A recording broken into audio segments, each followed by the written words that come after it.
فلا أقسم بمواقع النجوم وإنه لقسم لو تعلمون عظيم إنه لقرآن كريم في كتاب مكنون لا يمسه إلا المطهرون تنزيل من رب العالمين.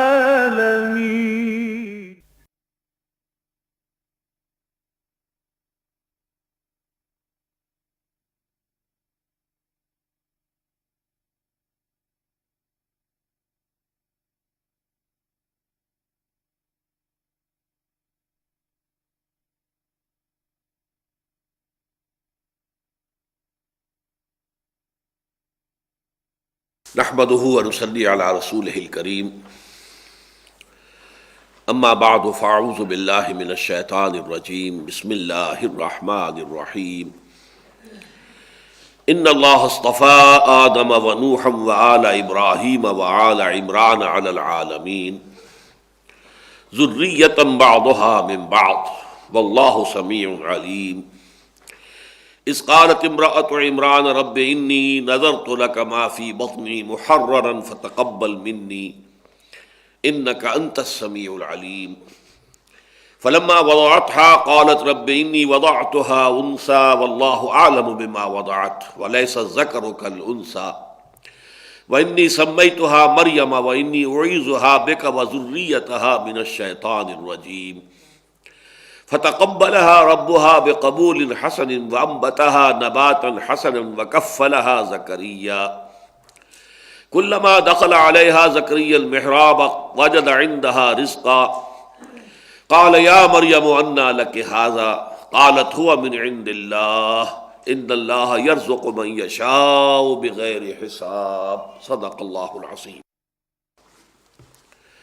رب اشرح لي صدري ويسر لي امري واحلل عقدة من لساني يفقهوا قولي اللهم ربنا الهمنا رشدنا واعذنا من شرور انفسنا اللهم ارنا الحق حقا وارزقنا اتباعه وارنا الباطل باطلا وارزقنا اجتنابه اللهم وفقنا لما تحب وترضى وتقبل منا فانك خير المتقبلين آمین یا رب العالمین۔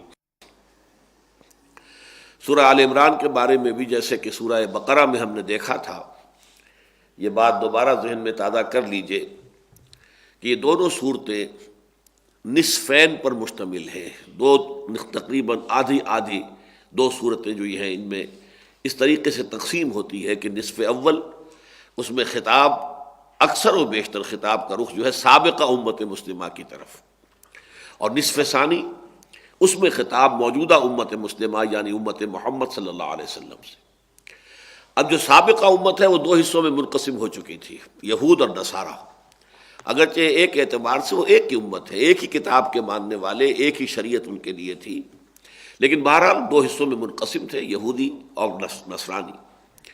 تو ہم نے سورہ بقرہ میں دیکھا کہ 10 رکوع مسلسل آئے کہ جن میں یہود سے یا بنی اسرائیل خطاب ہوا ہے۔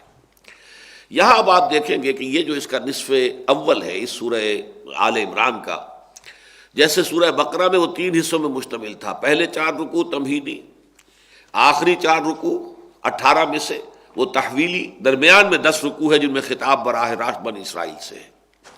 اس کے بھی 3 حصے ہیں، پہلی 32 آیات جو ہیں یوں سمجھیے کہ یہ تمہیدی تھے، اس کے بعد اب 32 آیات آ رہی ہیں کہ جو خطاب ہے براہ راست نصارہ سے، عیسائیوں سے، اور ان کی جو سب سے بڑی غلطی ہے، سب سے بڑی ٹھوکر جو انہیں لگی ہے اور سب سے بڑی گمراہی جس سے کہ وہ جو ان کو لاحق ہوئی ہے وہ ہے تثلیث کا عقیدہ، الوہیت مسیح علیہ الصلوۃ والسلام کا عقیدہ، تو اس کی نفی، یہ گویا کہ دوسرا حصہ ہے اس نصف اول کا۔ تیسرے حصے میں پھر خطاب جو ہے وہ دونوں سابقہ امت مسلمہ کے دونوں حصوں سے مشترک طور پر ہوگا، یعنی یہود سے بھی اور نصارہ سے بھی۔ یہ جو 32 آیات ہیں جو شروع ہو رہی ہے آیت نمبر 33 سے، ان کا زمانہ نزول قطعی طور پر ہمیں معلوم ہے کہ سن 9 ہجری ہے۔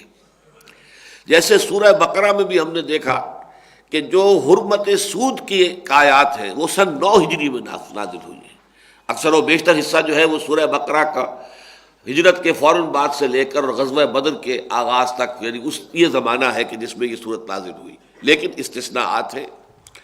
جو حرمت سود، حرمت ربا کی آیات ہیں وہ سن 9 ہجری کی ہیں۔ اسی طرح یہ سورہ مبارکہ جو ہے سورہ آل عمران، یہ اکثر و بیشتر سن 3 ہجری میں نازل ہوئی ہے۔ غزوہ احد سے کچھ پہلے اور غزوہ احد کے اکثر و بیشتر حصہ جو ہے اس کا اس کے بعد نازل ہوا ہے۔ لیکن یہ جو آیات ہیں ان کے بارے میں قطعیت کے ساتھ ہمیں معلوم ہے کہ یہ سن 9 ہجری میں نازل ہوئی ہے، اور ان کی شان نزول یہ ہے کہ نجران کے عیسائیوں کا ایک وفد حاضر ہوا تھا حضور کی خدمت میں صلی اللہ علیہ وسلم، اس لیے کہ سن 9 میں آپ کو معلوم ہے کہ پورے جزیرہ نما عرب پر تقریباً اسلام کا غلبہ ہو چکا تھا، اور یہ چیلنج دے دیا گیا تھا مشرکین عرب کو کہ یہ چند مہینوں کی مہلت ہے، اس کے اندر اندر فیصلہ کر لو، اگر تم ایمان لاؤ گے تو ٹھیک ہے، ورنہ تمہارا قتل عام شروع ہو جائے گا۔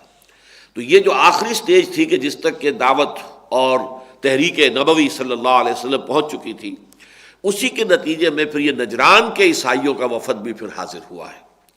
یہ عیسائی تو رہنا چاہتے تھے، لیکن یہ کہ کوئی معاہدہ کر لینا چاہتے تھے، کوئی مصالحت کر لینا چاہتے تھے حضور صلی اللہ علیہ وسلم کے ساتھ۔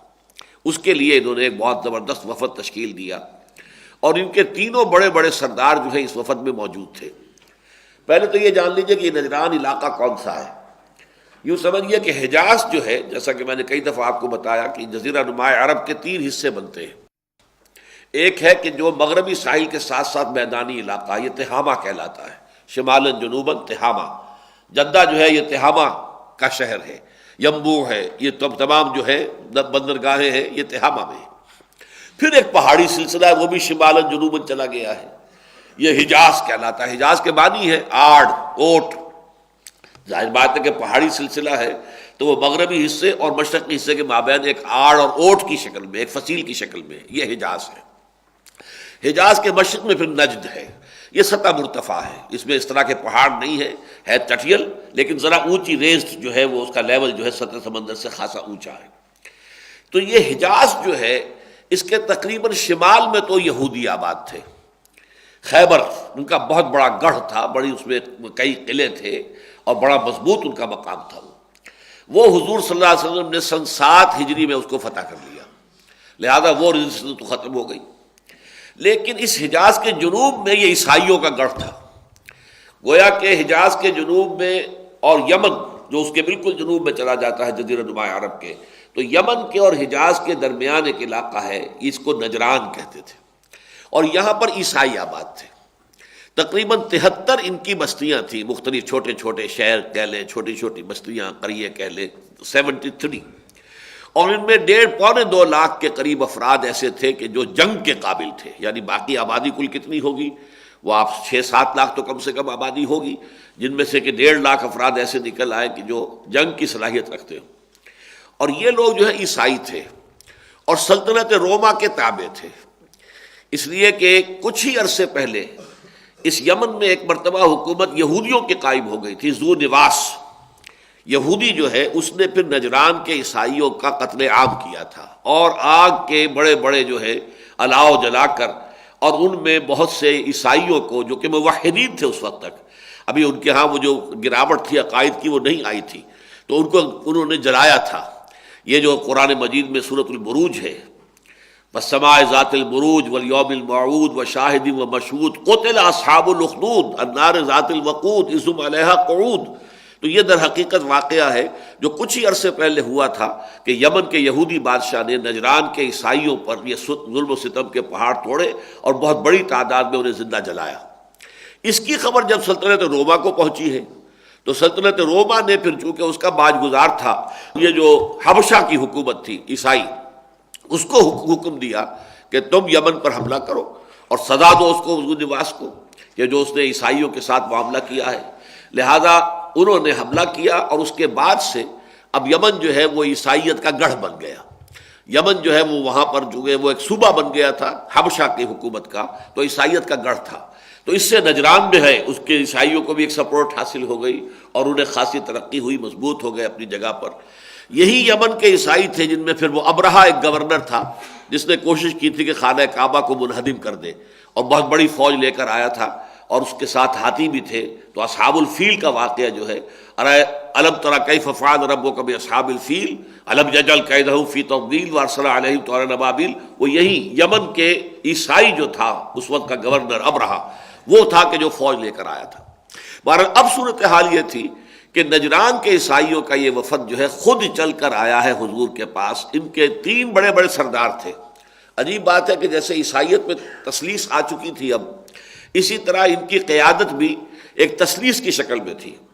ایک ان کا سیاسی جو سردار تھا وہ تھا عبد المسیح عاقب، سماجی سطح پر جو ان کا تھا وہ احم السید تھا، اور جو لاٹ پادری تھا، جو مذہبی ان کا قائد تھا، وہ ابو حارثہ ابن علقمہ تھا۔ یہ تینوں افراد جو چوٹی کی قیادت تھی ان کی، وہ تینوں ساتھ تھے اس وفد کے، اور 60 افراد مزید تھے۔ یہ وفد آیا ہے مدینہ منورہ، کئی دن مقیم رہا ہے اور حضور کے ساتھ ان کی گفت و شنید جاری رہی ہے۔ لیکن بعض روایات سے یہ معلوم ہوتا ہے کہ یہ پہلے ہی سے یہ جو ابو علقمہ ہے، ابو حارثہ ابن علقمہ جو ان کا لاٹ پادری ہے، یہ اصل میں تھا عرب ہی، یہ بنو بکر ابن وائل کے قبیلے سے تھا جس نے کہ عیسائیت اختیار کی، اور پھر عیسائیت میں اس نے بڑا علم حاصل کیا اور بڑا مقام حاصل کر لیا، اور سلطنت روما میں نے اس کی خدمات کو سراہا، اس کا ایک بہت اونچا مقام اور مرتبہ قرار دیا۔ تو یہ ابو حارثہ ابن علقمہ جو ہے یہ دل میں قائل ہو چکا تھا کہ محمد صلی اللہ علیہ وسلم اللہ کے رسول ہیں، جیسے ہرقل خود قائل ہو چکا تھا۔ صرف وہ یہ چاہتا تھا کہ جیسے 300 برس پہلے پوری سلطنت روما جو ہے وہ عیسائی ہو گئی تھی، وہ اپنا جو بھی بت پرستی کا مذہب چھوڑ کر سن 300 عیسوی میں جو کانسٹنٹائن تھا، قسطنطین جو کہ رومن ایمپرر تھا، اس نے یہ مسیحیت اختیار کی اور پوری سلطنت روما جو ہے عیسائی ہو گئی۔ تو ہرقل یہ چاہتا تھا، ہیرکلیس جس کو کہتے ہیں، ہرقل اعظم، وہ یہ چاہتا تھا کہ اس وقت بھی ہماری پوری سلطنت اگر اسلام قبول کر لے تاکہ میرا مقام برقرار رہے، میری سلطنت جو ہے چھوٹنے نہ پائے۔ اگر میں اکیلا قبول کرتا ہوں اسلام اور میری مملکت قبول نہیں کرتی تو اس کا مطلب یہ ہے کہ میری بادشاہت ختم ہو جائے گی، مجھے اس کو چھوڑنا پڑے گا۔ تو وہ بادشاہت کی جو ہے یوں سمجھیے کہ پاؤں میں جو بیڑی پڑی ہوئی تھی اس نے اس کو روکا، ورنہ وہ پہچان چکا تھا حضور کو صلی اللہ علیہ وسلم کی اللہ کے نبی ہے۔ وہ کافی بڑا عالم تھا کتاب کا، تورات کا اور انجیل کا۔ اسی طریقے سے یہ ابو حارثہ ابن علقمہ بھی تھا، یہ بھی دل میں جانتا تھا۔ چنانچہ ایک واقعہ نقل ہوا کہ جب یہ جا رہے تھے سفر پر، مدینہ کی طرف آ رہے تھے نجران سے، تو اس کا ایک چھوٹا بھائی بھی جو اس کے ساتھ تھا، اس کا نام ہے قرز بن علقمہ۔ یہ دونوں اپنی اپنی سواریوں پر ساتھ ساتھ چل رہے تھے کہ قرز کی سواری نے، گھوڑا یا اونٹ جو بھی وہ تھا، اس نے ٹھوکر کھائی۔ اس پر اس کی زبان سے نکلا تعس الابعد، ہلاک ہو جائے وہ دور والا۔ وہ دور والا ابعد، ابد سے اشارہ حضور کی طرف کر رہا تھا، گویا کہ بد دعا دی اس نے حضور کو صلی اللہ علیہ وسلم، معاذ اللہ کہ وہ برباد ہو جائے۔ تو یہ ابو حارثہ نے کہا نہیں، تعست امک، تیری ماں ہلاک ہو جائے، تو اس کو کیوں بد دعا دے رہا ہے؟ تو یہ حیران ہوا کہ میں نے اسے تو کچھ نہیں کہا تھا، میں نے تو جو بھی کچھ کہا تھا محمد کے بارے میں کہا تھا۔ تو یہ اس نے پوچھا بھائی تم کیوں غصے میں آ گئے؟ میں نے تو کہا تھا تعس الابعد، وہ دور والا جو ہے وہ ہلاک ہو جائے۔ تو اس نے کہا تم نہیں جانتے وہ دور والا اللہ کا نبی ہے، اللہ کا رسول ہے۔ تو اس نے کہا پھر ہم مانتے کیوں نہیں؟ پھر یہ سارا کھکھیڑ جو آپ لے کے جا رہے ہو وفد، اور ان سے گفتگو کرنی ہے اور ان سے بحث بھی کرنی ہے، تو یہ کاہے کے لیے اگر تم جانتے ہو کہ وہ اللہ کے رسول ہیں؟ انہوں نے کہا دیکھو اگر ہم نے ان کی نبوت اور رسالت کو تسلیم کر لیا تو پھر جو ہمیں اعزازات ملے ہوئے ہیں سلطنت روما سے، اور جو ہمیں مفادات جو ہے ہمیں حاصل ہے سلطنت روما سے، یہ سب کے سب ہمیں چھوڑنے پڑیں گے۔ لہٰذا یہ مصلحت ہے جس کی وجہ سے ہم ان کے دین کو قبول نہیں کر سکتے، لیکن واقعتاً وہ اللہ کے نبی ہیں، اللہ کے رسول ہیں۔ یہ بات بہت واضح ہے کہ بہت سے عیسائیوں نے اصل میں سمجھ لیا تھا حضور کو۔ جیسا کہ آپ کو معلوم ہے کہ مصر کا بادشاہ تھا مقوقس، اس نے بھی جب حضور کا نامہ مبارک پہنچا ہے، اعزاز کیا حضور کے ایلچی کا اور تحفے بھیجے حضور کی خدمت میں۔ انہی میں سے حضرت ماریہ بھی تھی، پھر جن کے بطن سے پھر حضرت ابراہیم کی ولادت ہوئی ہے حضور کے صاحبزادے کی۔ یہ وہاں سے وہ دلدل جو گھوڑا ہے وہ بھی وہیں سے آیا تھا، اس نے تحفے کے طور پر بھیجا تھا۔ تو ان تمام نے، نجاشی تو ایمان لے ہی آئے تھے۔ اسی طریقے سے عیسائیوں کا معاملہ یہ تھا کہ چونکہ فصل بہت کم تھا ابھی 600 برس ہی گزرے تھے نا حضرت مسیح علیہ السلام کو، لہذا ابھی تک عیسائیت میں وہ بحیرہ راہب بھی عیسائی ہی تھا نا، جس نے بچپن میں حضور کو پہچان لیا تھا، اور ابو طالب سے کہا تھا کہ اس بچے کی ذرا جو ہے حفاظت رکھنا، اس لیے کہ یہودی اس کے ساتھ دشمنی کرے گے، اسے کوئی نقصان نہ پہنچا دے۔ حالانکہ اس وقت حضور بالکل بچپنے کی کیفیت میں تھے اور اپنے چچا کے ساتھ گئے ہوئے تھے وہ قافلے کے ساتھ۔ تو یہ عیسائیوں کا، اور ایک عیسائی راہب تھا جس کے ذریعے سے حضرت سلمان فارسی کو ہدایت نصیب ہوئی، کہ اس نے کہا تھا کہ ہاں جنوب کی سرزمین کی طرف میرا علم مجھے یہ بتاتا ہے کہ آخری نبوت اور رسالت کا ظہور ہونے والا ہے، قریب ہے، لہذا جاؤ، ٹرائی یور لک، جاؤ شاید اللہ تمہیں ان کے قدموں تک پہنچا دے۔ تب یہ جنوب کا سفر شام سے شروع کیا ہے حضرت سلمان فارسی نے قافلے میں، اس قافلے پر ڈاکوؤں کا حملہ ہوا، انہیں گرفتار کیا گیا، غلام بنا لیا گیا، غلام بنا کر بیچا گیا تو مدینے کے ایک یہودی تاجر نے خرید لیا۔ اس طریقے سے اللہ نے حضرت سلمان فارسی کو مدینے پہنچا دیا، لیکن مدینے میں آ کر اب ظاہر بات ہے کہ ان کے پاؤں میں بیڑیاں پڑی ہوئی ہیں غلامی کی، اب وہ خود حرکت نہیں کر سکتے، لیکن سن رہے ہیں کہ ہاں مکے میں کسی نے دعویٰ کیا ہے نبوت کا، کوئی چرچا ہے، لیکن جا نہیں سکتے، یہاں تک کہ حضور خود مدینے تشریف لے آئے۔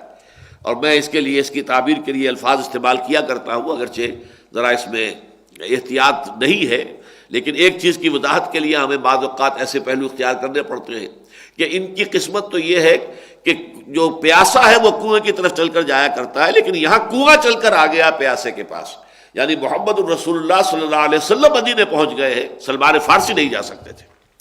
بہرحال یہ میں نے چند واقعات آپ کو بتایا کہ عیسائیت کا رد عمل جو ہے اسلام کے بارے میں بہت مختلف تھا یہودیت کے مقابلے میں۔ پہچان یہود نے بھی لیا، لیکن ان میں دشمنی، اناد اور ان میں جو ہے ہٹ دھرمی جو ہے وہ بڑھتی چلی گئی۔ لیکن انہوں نے یہ ہے کہ بہرحال جس نے قبول کیا، نہیں بھی کیا تب بھی یہ کہ ایک درمیانہ اور معتدل سی روش انہوں نے اختیار کی۔ تو یہ ابو حارثہ ابن علقمہ بھی جانتا تھا، پہچانتا تھا، لیکن یہاں آ کر پھر وہ رد و قضا جو بھی ہوئی ہے اس کی بڑی لمبی تفاصیل ہے، اس میں نہیں جا سکتا۔ بالآخر اس میں پھر حضور نے جب کئی دن کی گفتگو جاری رہی تو پھر مباہلے کا چیلنج کیا حضور نے، یہ ہم پڑھ لیں گے، ان صورت کے اندر آ جائے گا کہ مباہلہ یہ ہوتا ہے کہ جب دلائل وغیرہ دو فریق دے چکے، میں یہ سمجھوں کہ میں اپنی بات واضح کر چکا اور مجھے یہ بھی احساس ہو کہ یہ دل میں مان چکا ہے کہ ہاں بات اسی کی صحیح ہے، لیکن ہٹ دھرمی کی وجہ سے نہیں مان رہا، تو پھر میں مباہلے کا چیلنج دوں گا کہ آؤ اچھا جمع ہو جاتے ہیں ہم، اور ہم بیٹھ کر دعا کرتے ہیں اللہ سے، اور گڑ گڑا کر دعا کریں، اے اللہ جو ہم میں سے جھوٹا ہے اس پر تیری لعنت نازل ہو جائے۔ یہ گویا کہ آخری ٹیسٹ ہوتا ہے کہ جس شخص کے دل کے اندر یہ بات آ چکی ہے کہ بات سچی اسی کی ہے، جھوٹا میں ہوں، اور اگر ذرا سے بھی اس کے اندر ایمان، اللہ پر کی ذات پر ایمان کے کوئی رتی ہے تو پھر وہ یہ دعا نہیں مانگ سکتا، جبکہ جانتا ہے کہ میں جھوٹا ہوں، تو وہ یہ نہیں کہے گا کہ اللہ ہم میں سے جو جھوٹا ہے اس کے اوپر لعنت نازل فرما دے۔ تو یہ مباہلے کا آخری چیلنج جب حضور نے دیا ہے تو انہوں نے ایک رات کی مہلت مانگی کہ اب ہمیں ایک رات کی مہلت دیجیے، ہم ذرا مشورہ کر کے صبح آپ کو بتائیں گے، اور اسی رات وہ وہاں سے روانہ ہو کر واپس چلے گئے۔ تو یہ واقعہ ہوا ہے کہ جو سن 9 ہجری میں پیش آیا، اور اس موقع پر یہ آیات نازل ہوئی ہے۔ تو اصل میں تو پیش نظر ہے حضرت عیسیٰ اور حضرت مریم کا تذکرہ، لیکن حضرت عیسیٰ اور حضرت مریم کے تذکرے سے پہلے ایک تو حضرت مریم کی والدہ کا ذکر، ایک حضرت مریم کے خالو حضرت یحییٰ کے والد حضرت زکریہ کا ذکر، حضرت یحییٰ کا ذکر۔ یہ قرآن مجید میں جو مکی صورتیں ہیں ان میں سورہ مریم میں بھی یہی ترتیب ہے، اور مدنی صورتوں میں سے سورہ آل عمران میں بھی یہی ترتیب ہے۔ اور اللہ تعالیٰ کا جو عام ایک قرآن مجید میں اسلوب کا بیان کا ہے کہ پھر اس کی تمہید جو ہے دور سے باندھی جاتی ہے۔ حضرت آدم سے بات شروع ہو رہی ہے، ان اللہ اصطفیٰ آدم و نوحا و آل ابراہیم و آل عمران علی العالمین۔ یقیناً اللہ تعالیٰ نے چن لیا، پسند کر لیا آدم کو اور نوح کو اور ابراہیم کی نسل کو اور عمران کی اولاد کو تمام جہان والوں پر۔ حضرت آدم، حضرت نوح، حضرت ابراہیم۔ عمران کے بارے میں جان لیجئے کہ تاریخ میں جو بھی یہود کی تاریخ ہے ان میں عمران نام کی 2 شخصیتیں ہیں۔ ایک تو حضرت موسیٰ علیہ السلام اور حضرت ہارون علیہ السلام، ان کے والد کا نام عمران تھا۔ ایک یہ ہے کہ حضرت مریم کے والد کا نام بھی عمران تھا۔ تو یہاں آل عمران سے مراد یا تو حضرت موسیٰ اور حضرت ہارون، یعنی ان کے والد حضرت عمران کی جو نسل چلی ہے اس کو ہم کہیں گے آل عمران، یا پھر یہ کہ حضرت مریم کے والد کا نام عمران ہے تو حضرت مریم کے والد وہ ہوئے اور وہ والدہ ہے حضرت عیسیٰ علیہ السلام کی، تو اس اعتبار سے یہ خاندان گویا کہ آل عمران قرار پائے گا۔ اس آیت میں ایک نقطہ جو ہے بہت نوٹ کرنے کے قابل وہ یہ ہے کہ استفاء کہتے ہیں اس چیز کو کہ بہت سی چیزوں میں سے کسی ایک چیز کو منتخب کر لینا۔ استفاء اور اجتباء کا فرق جو ہے وہ میں جو مطالعہ قرآن حکیم کا منتخب نصاب ہے اس میں سورہ حج کے درس میں بہت وضاحت کے ساتھ بیان کیا کرتا ہوں۔ یہ دونوں الفاظ وہاں آئے ہیں، استفاء یستفی بھی اور اجتباء یجتبی بھی۔ اللہ یستفی من الملائکۃ رسلا ومن الناس، اللہ چن لیتا ہے فرشتوں میں سے بھی اپنے پیغامبر اور انسانوں میں سے بھی۔ فرشتوں میں سے جبرائیل کو چن لیا، انسانوں میں سے محمد کو چن لیا صلی اللہ علیہ وسلم۔ اب اللہ کا پیغام پہلے حضرت جبرائیل کو عطا ہوا اللہ کی جناب سے، پھر حضرت جبرائیل نے پہنچا دیا حضرت محمد کو صلی اللہ علیہ وسلم، پھر حضرت محمد نے پہنچا دیا انسانوں کو۔ تو یہ ہے سلسلہ رسالت، یہ دو کڑیوں پر مشتمل ہے کہ ایک رسول ملک ہے، ایک رسول بشر ہے۔ اجتباء کہتے ہیں کسی کو منتخب کرنا کسی مقصد کے لیے۔ انگریزی میں یہ فرق آئے گا to choose and to select. آپ سلیکشن کرتے ہیں کہ ہاکی کا میچ کھیلنا ہے تو کون ہمارے بہترین کھلاڑی ہے، اب وہ سلیکشن ہو رہا ہے۔ اس میں یہ نہیں دیکھا جائے گا مجھے کوئی شخص پسند ہے، لیکن نہیں، آپ کی پسندیدگی کا کوئی تعلق اس میں نہیں ہے۔ اس میں تو یہ ہے کہ کون شخص زیادہ ماہر ہے، کہ میچ ہمیں کھیلنا ہے اس میں کون شخص جو ہے وہ بہتر گیم جو ہے وہ دکھا سکتا ہے۔ تو سلیکشن کسی مقصد کے لیے ہوتا ہے، اور چوائس جو ہے وہ کسی کی پرسنل جو ہے اپنی پسند اور ناپسند پر ہوتا ہے۔ جیسے کہ کوئی گلاب کا ایک پودا ہے، اس میں 10 پھول لگے ہوئے، اب کسی کا دست ہنائی آیا اس نے ایک پھول کو چن لیا، اب اس میں کسی دلیل کی ضرورت نہیں ہے کیوں چن لیا، اس نے پھول کو پسند کیا، کسی اعتبار سے وہ پھول اس کی نگاہ میں کھم گیا ہے، لہذا اس نے اس کو چن لیا ہے۔ لیکن چناؤ میں اس کا ہونا ضروری ہے کہ پہلے بہت سے لوگ موجود ہوں، بہت سی چیزیں ہوں جن میں سے چنا جائے۔ اس کا مطلب یہ ہے کہ آدم کے لیے بھی جب استفاء کا لفظ آیا ہے تو اس سے پہلے ایک نسل آدم موجود تھی، وہ نسل کے جو جس کو ہم کہتے ہیں یعنی جو ہومو سیپینز کہلاتی اسپیشیز، جس میں سے ایک فرد کو چنا ہے اللہ نے اور پسند کر دیا ہے، وہ اسپیشیز بعد میں ختم ہو گئی۔ جیسے ڈینوسارز ختم ہو گئے، تمام کے تمام اتنے بڑے بڑے حیوانات تھے جن کے دیو ہیکل جو ہیں اب بھی وہ پنجرے جو ہیں ان کے ہڈیاں جو ہیں وہ آپ کے سامنے آ رہی ہیں دنیا میں۔ ایک وقت میں پوری دنیا میں یہی تھے، انہی کا دور دورہ تھا پوری دنیا میں، آج ان کا وجود تک نہیں ہے۔ اسی طریقے سے ہومو سیپینز جو ہے، یہ جو حیوان انسان تھا پہلے یہ وجود میں آیا ہے، پھر اس حیوان انسان میں سے اللہ نے ایک کو چن لیا، وہ آدم ہے۔ وہ چناؤ اس کا ہوا ہے کہ ان سب میں سے ایک کو چن لیا، پسند کر لیا، اس میں پھر اپنی روح پھونکی۔ فَإِذَا سَوَّيْتُهُ وَنَفَخْتُ فِيهِ مِن رُوحِي فَقَعُوا لَهُ سَاجِدِينَ۔ اس کے بعد باقی پوری نسل ہومو سیپینز کی ختم ہو گئی۔ نمبر 2 یہ کہ یہی معاملہ دوبارہ ہوا ہے حضرت آدم علیہ السلام کے تقریباً 2000 برس کے بعد۔ اب اس وقت جتنی نوع انسانی پھیلی تھی حضرت آدم کی اولاد، ان میں وہ شرک اور بدمعاشی اس درجے پھیل گئی کہ پھر حضرت نوح علیہ السلام کو اللہ نے مبعوث فرمایا، اور وہ 950 برس تک دعوت دیتے رہے، لیکن معدود چند لوگ ایمان لائے۔ باقی یہ کہ وہ قوم کا خمیر اس درجے بگڑ چکا تھا، پوری قوم جو ہے اس نے انکار کر دیا، تو پھر پوری نوع انسانی اس وقت ہلاک کر دی گئی۔ حضرت نوح علیہ السلام کے ساتھ ان کے 3 بیٹے تھے کشتی میں، اور شاید ان کے کوئی ملازم وغیرہ بھی ہوں گے، لیکن ان کا کوئی ثبوت نہیں ملتا۔ اور اس کے بعد پوری نسل انسانی صرف حضرت نوح کے 3 بیٹوں سے چلی ہے، حضرت حام، حضرت سام، حضرت یافس۔ گویا کہ یہ اسی لیے حضرت نوح علیہ السلام کو آدم ثانی بھی کہا جاتا ہے کہ پہلے آدم وہ تھے، ان سے نسل انسانی چلی، اس کے بعد ساری نسل انسانی ختم ہو گئی، صرف نوح کے 3 بیٹے، نوح اور حضرت نوح کے 3 بیٹے رہ گئے۔ اور پھر اثر نو جو یہ بساط بچھی ہے دنیا میں نوع انسانی کی، یہ در حقیقت حضرت نوح کی نسل ہے۔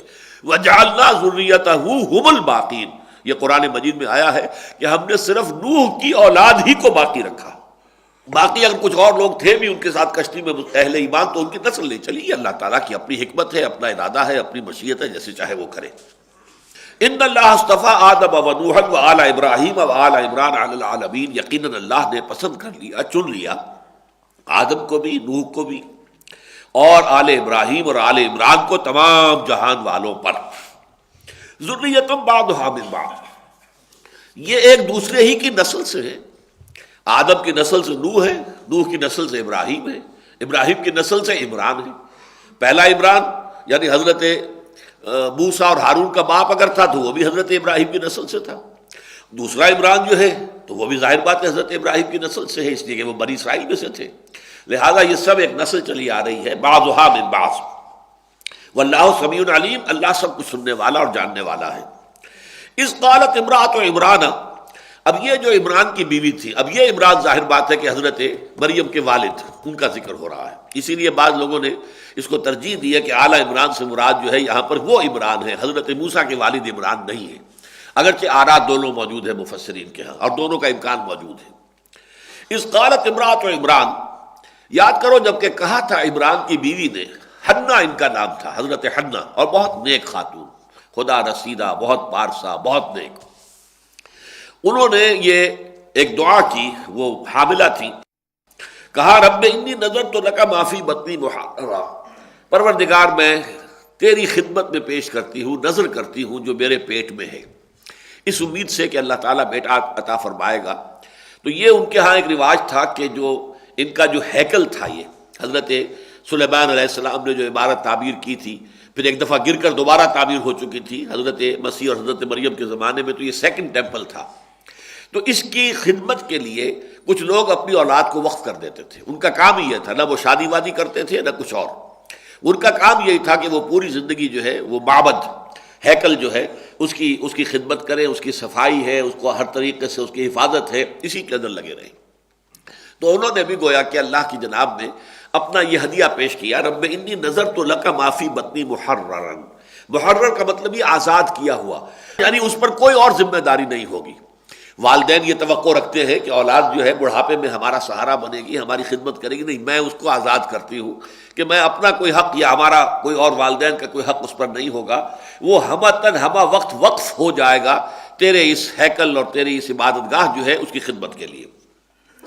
رب انی نظرت لک ما فی بطنی محررا فتقبل منی، تو اسے میری جانب سے قبول فرما، انک انت السمیع العلیم، یقیناً تو سب کچھ سننے والا اور سب کچھ جاننے والا ہے۔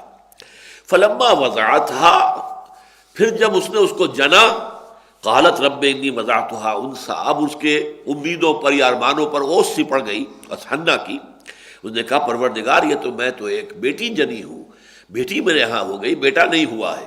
اور اس وقت تک کا معاملہ یہ تھا کہ لڑکیوں کو قبول نہیں کیا جاتا تھا، معبد کی خدمت کے لیے ظاہر بات ہے کہ صرف وہی لوگ قبول کیے جاتے تھے کہ جو لڑکے ہوں، لڑکیوں کا معاملہ جو ہے اس میں چونکہ 100 اندیشے، 100 طرح کے خطرات مثبت ہیں، لہٰذا ان کی روایت میں یہ نہیں تھا کہ انہیں قبول کیا جائے کہ وہ بھی خادم بن سکے معبد کے۔ رب انی وضعتها انثی، پروردگار یہ تو میرے ہاں تو بیٹی ہو گئی ہے، واللہ عالم بما وضعت، اب یہ ہے جس کو جملہ معترضہ کہتے ہیں، اللہ کو خوب معلوم تھا اس نے کیا جنا ہے۔ ولیس الذکر کالانثی، اور نہیں ہے کوئی بیٹا اس بیٹی جیسا۔ اب اس کے دونوں معنی ہیں، یا تو یہ کہ اس کو ہم قول سمجھیں حضرت حنہ کا جو کہ عمران کی اہلیہ ہیں، حضرت مریم کی والدہ ہیں، ان کا قول ہے تو لیس الذکر کالانثی، کہاں وہ بیٹا جو میرے ذہن میں تھا، کہاں یہ بیٹی جو میں نے جن دی ہے، میں نے تو بیٹے کا تصور کرتے ہوئے تو تیرے خدمت میں پیش کیا تھا کہ میں نظر کرتی ہوں اسے تیرے اس معبد اور ہیکل کی خدمت کے لیے، تو کہاں وہ بیٹا جو میرے ذہن میں تھا، کہاں یہ بیٹی کہ جو میں نے جنی ہے۔ اللہ کا قول یہ ہے تو لیس الذکر کالانثی، نہیں ہو سکتا کوئی بھی بیٹا اس بیٹی جیسا، یعنی یہ بیٹی جیسی کہ اللہ تعالیٰ نے اس کو عطا کی ہے، اس کا جو مرتبہ اور اس کا جو مقام ہونے والا تھا، تو ان کے ذہن میں جو ایک خادم، صرف یہ کہ اس ہیکل کے خادم ایک بیٹے کی جو کیفیت تھی تو اس کی کوئی حیثیت ہی نہیں اس کے مقابلے میں، جس مقابلے کی بیٹی اللہ نے اسے عطا کر دی ہے۔ وَإِنِّي سَمَّيْتُهَا مریم، اور وہ کہہ رہی ہیں حضرت حنہ، اور پروردگار میں نے اس کا نام مریم رکھ دیا ہے۔ وَإِنِّي أُعِيذُهَا بِكَ وَذُرِّيَّتَهَا مِنَ الشَّيْطَانِ الرَّجِيمِ، اور میں اسے بھی اور اس کی اولاد کو بھی تیری پناہ میں دیتی ہوں اس شیطان رجیم سے، مردود سے، کہ اس کے کوئی اثرات ان پر نہ آنے پائیں۔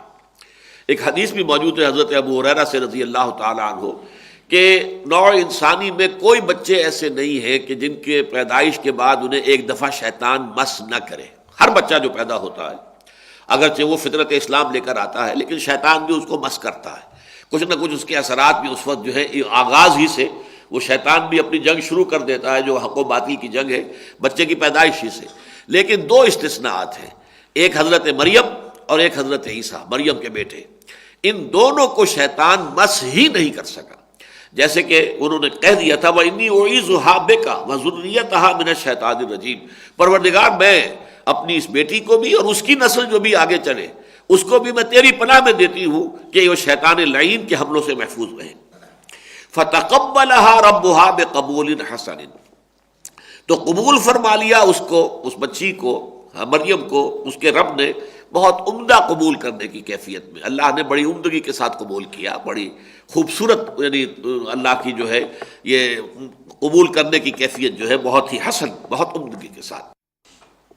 وَأَنبَتَهَا نَبَاتًا حَسَنًا، اور اسے اگایا۔ اب دیکھیں یہاں لفظ نبات آ رہا ہے۔ نبات کہتے ہیں عام طور پہ نباتات، جیسے کہ زمین سے پودا اگ رہا ہے، آج اتنا اونچا ہے پھر اور اونچا ہوا، تو ایسے ہی در حقیقت انسان بھی جب بڑھتا ہے تو اس کا قد جو ہے بڑھتا رہتا ہے۔ تو انبتها نباتا حسنا، اس کو کی پرورش کی، اسے پروان چڑھایا بہت عمدگی کے ساتھ، یعنی ان کے اندر اخلاق کے، سیرت کے، کردار کے، عصمت کے اور عفت کے، یہ تمام جوہر، اور پھر یہ کہ ذہانت، فطانت، سمجھ، یہ ساری چیزیں اللہ تعالیٰ نے بتمام و کمال جو ہے اللہ تعالیٰ نے اپنے جس کو قبول کر لیا تھا اللہ نے، فتقبلها بقبول حسن، جسے قبول حسن کے ساتھ جو ہے اللہ تعالیٰ نے مشرف کیا تھا، تو اس کے لیے پھر نباتا حسنا، اس کی پرورش اور اس کو جو پروان چڑھایا وہ بھی بہت عمدگی کے ساتھ۔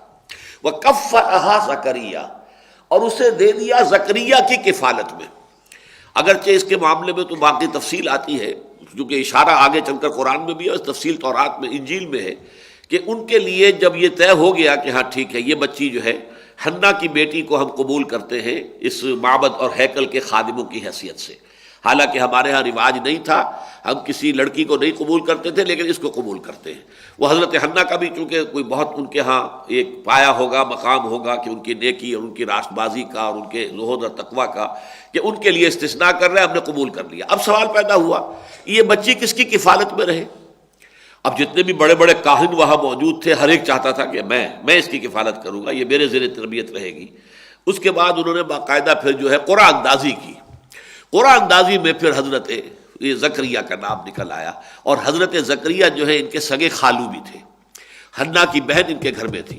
تو حضرت زکریہ کو اللہ تعالیٰ نے، اللہ فرما رہے ہم نے اسے کفالت میں دے دیا زکریہ کے، یعنی وہ تفصیل یہاں بیان نہیں کی گئی کہ کس طریقے سے ہوا ہے، وہ چونکہ قرآن اندازی کے ذریعے سے ہوا ہے، قرآن کے فیصلہ بہرحال اللہ تعالیٰ کرتا ہے جس کے نام پر قرآن نکلا۔ وَكَفَّلَهَا زَكَرِيَّا، اب یہ کہ اس لمبی داستان کو مختصر کرتے ہوئے بات ہو رہی ہے۔ اب گویا کہ حضرت مریم بڑی ہو گئی ہے، سمجھدار ہو گئی ہے، ان میں شعور پیدا ہو چکا ہے، جوان ہے۔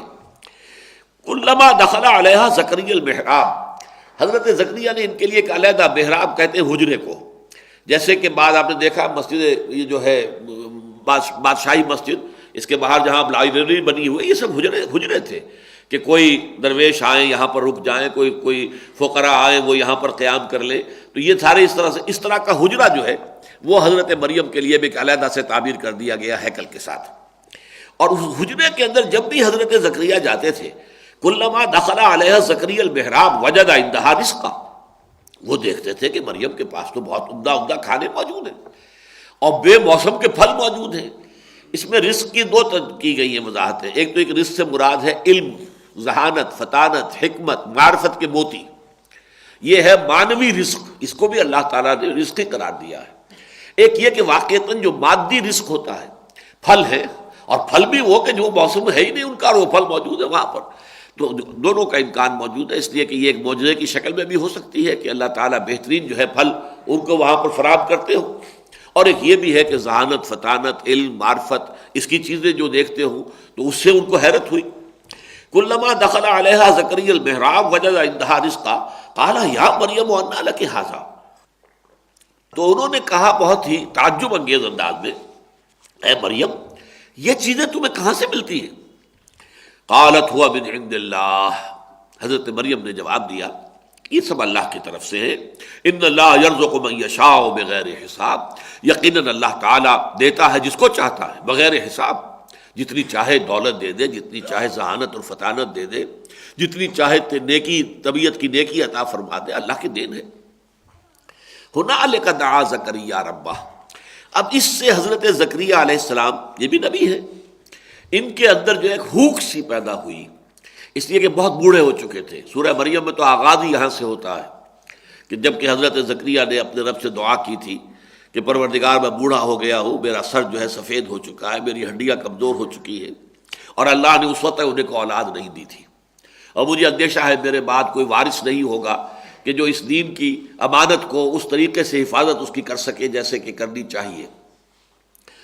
لیکن اس وقت اب ان کے دل میں ہوک سی اٹھی کہ اللہ تعالیٰ اگر اس بچی کے اوپر اتنا مہربان ہے، اس بچی کو اس نے وہ کچھ دیا ہے، یا علم دیا ہے، یا معرفت دی ہے، یا حکمت دی ہے، یا اللہ تعالیٰ جو ہے یہ بے موسم کے پھل اس کو یہاں پہنچا رہا ہے، تو اس کی اگر قدرت جو ہے مجھ پر بھی یہ کچھ مہربانی ہو کر دے اللہ تعالیٰ، تو کیا بعید ہے کہ مجھے بیٹا عطا فرما دے اس بڑھاپے کی عمر میں بھی۔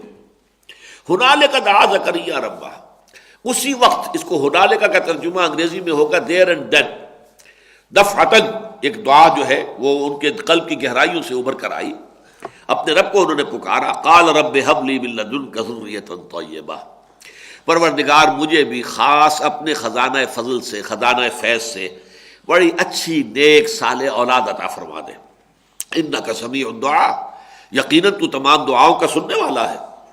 فنادت الملائکۃ وہو قائم یصلی فی المحراب، اب یہ محراب ہے خاص حضرت زکریا کی، اور پکارا انہیں حضرت زکریا کو فرشتوں نے، وہو قائم یصلی فی المحراب، جبکہ وہ نماز میں کھڑے ہوئے تھے اس اپنے محراب میں، اپنے حجرے میں، ان اللہ یبشرک بیحییٰ مصدقا بکلمۃ من اللہ، اللہ تمہیں بشارت دیتا ہے یحییٰ کی، یعنی ایک بیٹا تمہارے یہاں ہوگا جس کا نام یحییٰ ہوگا، اور وہ تصدیق کرے گا اللہ کے کلمے کی۔ اللہ کے کلمے سے مراد حضرت مسیح علیہ السلام ہے، اس لیے کہ حضرت مسیح علیہ السلام کے وجود میں آنے میں جو باپ کا حصہ ہے وہ اللہ تعالیٰ کے کلمہ کن نے ادا کیا ہے، جیسے کہ کلمہ کن سے ہر شے عدم سے وجود میں آ جاتی ہے، انما امرہ اذا اراد شیئا ان یقول لہ کن فیکون۔ تو یہ جو انسانی ولادت ہے، ظاہر بات ہے کہ اس میں ایک ماں کا حصہ، ایک باپ کا حصہ ہے، وہ باپ والا حصہ چونکہ یہاں نہیں تھا، لہذا یہاں پر اللہ تعالیٰ کا ایک خاص کلمہ جو ہے وہ اس کی جگہ پر کن، اس نے گویا کہ اس کی جگہ لی ہے، تو گویا کہ حضرت مسیح علیہ السلام خاص طور پر کلمۃ اللہ ہے، اللہ کا کلمہ ہے، تو وہ تصدیق کریں گے اللہ کے کلمے کی، وسیدن، اور وہ بڑے سردار ہوں گے، اونچے رتبے والے ہوں گے، وحسورن، اور بہت ہی نیک ہوں گے، مجرد رہیں گے، انہیں دنیاوی لذتوں سے، آسائشوں سے اور شہوات سے کوئی سروکار نہیں ہوگا، وَنَبِيًّا مِّنَ الصَّالِحِينَ، اور وہ نبی ہوں گے صالحین میں سے۔ یہ ہے جو کہ خوشخبری حضرت زکریا کو مل رہی ہے جبکہ وہ نماز پڑھ رہے تھے اپنے محراب میں، اپنے اس حجرے کے اندر۔ اب دیکھیے یہاں یہ معاملہ سامنے آ رہا ہے کہ اگرچہ خود دعا کی تھی لیکن اس دعا کا ایک خاص وقت تھا کہ حضرت مریم پر جو بھی اللہ تعالیٰ کی رحمتیں اور اللہ کی طرف سے جو بھی انعامات کی بارش ہوئی تھی، اس سے طبیعت میں ایک دم جو ہے غیر اختیاری طور پر وہ جوش پیدا ہوا اور دعا کر لی، حالانکہ انتہائی خود بوڑھے ہو چکے تھے، ساری عمر بیوی جو ہے وہ بانجھ رہی تھی، کوئی اولاد ہوئی نہیں ساری عمر۔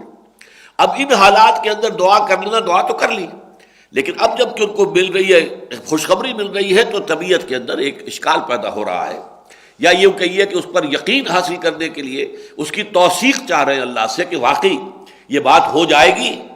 قال رب انا یکون لی غلام، کہا انہوں نے کہ پروردگار میرے کیسے بیٹا ہو جائے گا، وقد بلغنی الکبر، جبکہ مجھ پر تو بڑھاپا مسلط ہو چکا ہے، وامراتی عاقر، اور میری بیوی جو ہے بانجھ ہے، ساری عمر بانجھ رہی۔ قال کذلک اللہ یفعل ما یشاء، تو فرشتوں نے جواب دیا کہ اسی طرح ہوگا، اللہ تعالیٰ کرتا ہے جو چاہتا ہے، اس کو کسی وسائل کی ضرورت نہیں ہے، بلکہ اس کے لیے تو کلمہ کن کہہ دینا کافی ہے۔ قال رب انا یکون لی غلام وقد بلغنی الکبر وامراتی عاقر، حضرت زکریا نے عرض کیا پروردگار میرے ہاں کیسے بیٹا ہو جائے گا جبکہ مجھ پر بڑھاپا مسلط ہو چکا ہے اور میری بیوی بانجھ ہے، تمام عمر بانجھ رہی ہے۔ قال کذلک اللہ یفعل ما یشاء، اللہ نے فرمایا یا فرشتوں نے کہا کہ اللہ تعالیٰ ایسے ہی ہوگا اور اللہ تعالیٰ جو چاہتا ہے کرتا ہے۔ قال رب اجعل لی آیہ، انہوں نے عرض کیا پروردگار میرے لیے کوئی نشانی مقرر کر دے۔ قال آیتک الا تکلم الناس ثلاثۃ ایام الا رمزا، فرمایا کہ تمہارے لیے یہ نشانی ہے کہ تم 3 دن تک متواتر لوگوں سے گفتگو نہیں کر سکو گے مگر صرف اشاروں کے ساتھ، یعنی قوت گویائی ان کی سلب ہو گئی۔ اور اس کے بارے میں روایت میں تفصیل یہ آتی ہے تورات کے اندر کہ جب حمل ٹھہرا ہے حضرت حنا کی ہمشیرہ جو ہے، یعنی حضرت زکریا کی اہلیہ اور حضرت یحییٰ کی والدہ کو، تو اسی وقت اچانک ان کی جو وہ گویائی تھی سلب ہو گئی، گفتگو کرنا ممکن نہیں رہا، اور اس کے بعد وہ صرف جیسے کہ گونگے لوگ ہوتے ہیں اشاروں سے کچھ اپنی بات پہنچاتے ہیں، بس 3 دن تک متواتر ان کی یہ کیفیت رہی۔ وَاذْكُرْ رَبَّكَ كَثِيرًا، اور اب اللہ کا ذکر کرو زیادہ کثرت کے ساتھ، وسبح بالعشی والابکار، اور تسبیح کرو اپنے رب کی صبح بھی اور شام کو بھی، تسبیح و تحمید کے اندر لگے رہو، اور یہی در حقیقت نشانی ہے۔ اب یہاں اس قصے کو چھوڑ کر اب حضرت مریم کی طرف معاملہ آ رہا ہے۔ تمہید یہ قائم ہو گئی کہ حضرت یحییٰ کی ولادت جو ہے حضرت زکریا کے ہاں، یہ خود بھی تو کوئی عام جو قاعدے ہیں دنیا میں اس کے مطابق نہیں تھی۔ خرق عادت جس کو کہا جاتا ہے، کہ جس میں کہ کوئی جو کامن فزیکل لاز ہیں ان کے خلاف کسی واقعے کا صدور اور ظہور جو ہے، اسی کو ہم معجزہ کہتے ہیں، خرق عادت کہتے ہیں۔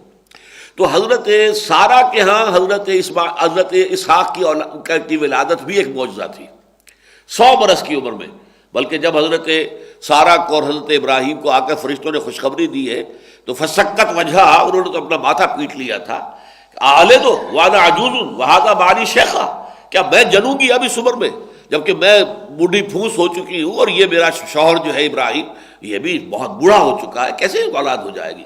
لیکن اولاد ہو گئی۔ حضرت سارہ کو بھی اللہ تعالیٰ نے حضرت اسحاق جیسا بیٹا عطا کر دیا۔ اسی طرح عام قواعد کی روح سے تو یہ بات بھی کوئی سمجھ میں آنے والی نہیں تھی کہ حضرت زکریا کے ہاں حضرت یحییٰ کی ولادت ہو گئی۔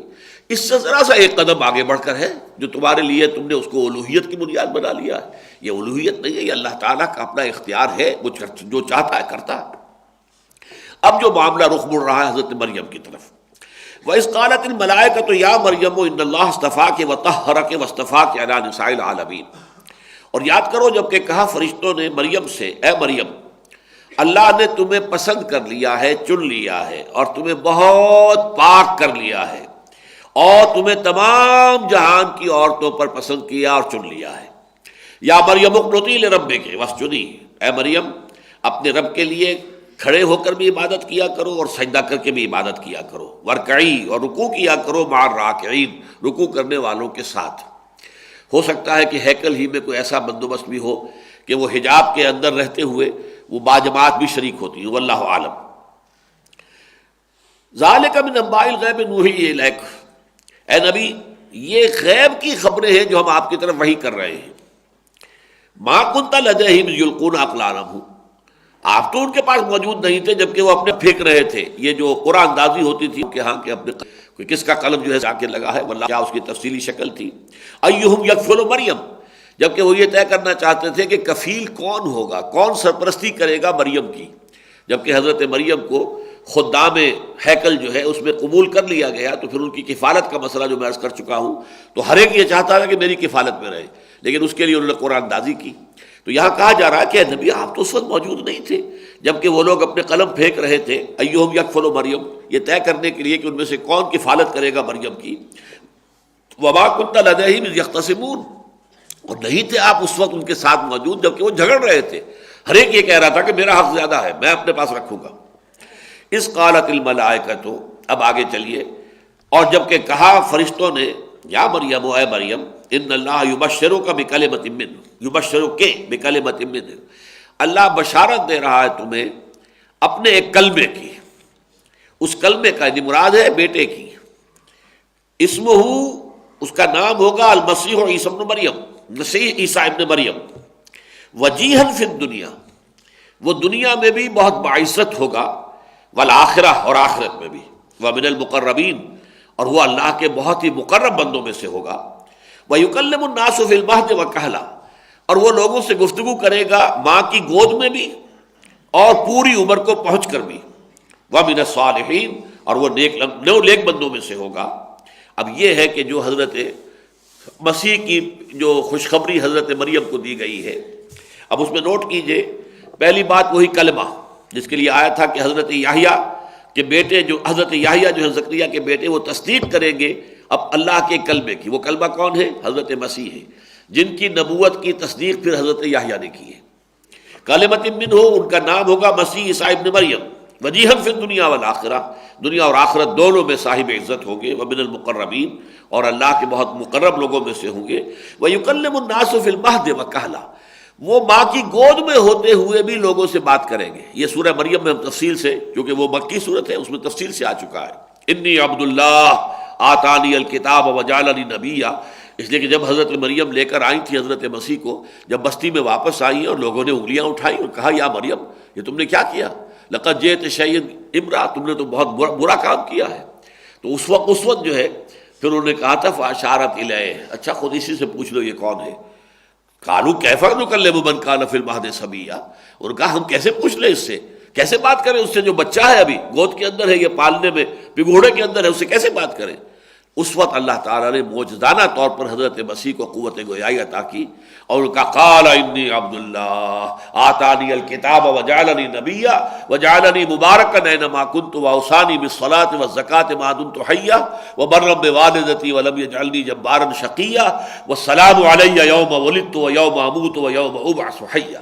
یہ ساری گفتگو جو ساری تقریر حضرت مسیح کی ہے جو انہوں نے اس وقت ایک انفنٹ کی حیثیت سے، ایک چھوٹے سے بچے کی حیثیت سے کی ہے، وہ سورہ مریم میں آ چکی ہے. یہاں فرمایا یکلم الناس فی المہد، لیکن اس میں ایک لفظ کا اضافہ کر دیا وکہلا، اور بڑی عمر کو پہنچ کر بھی بات کرے گا.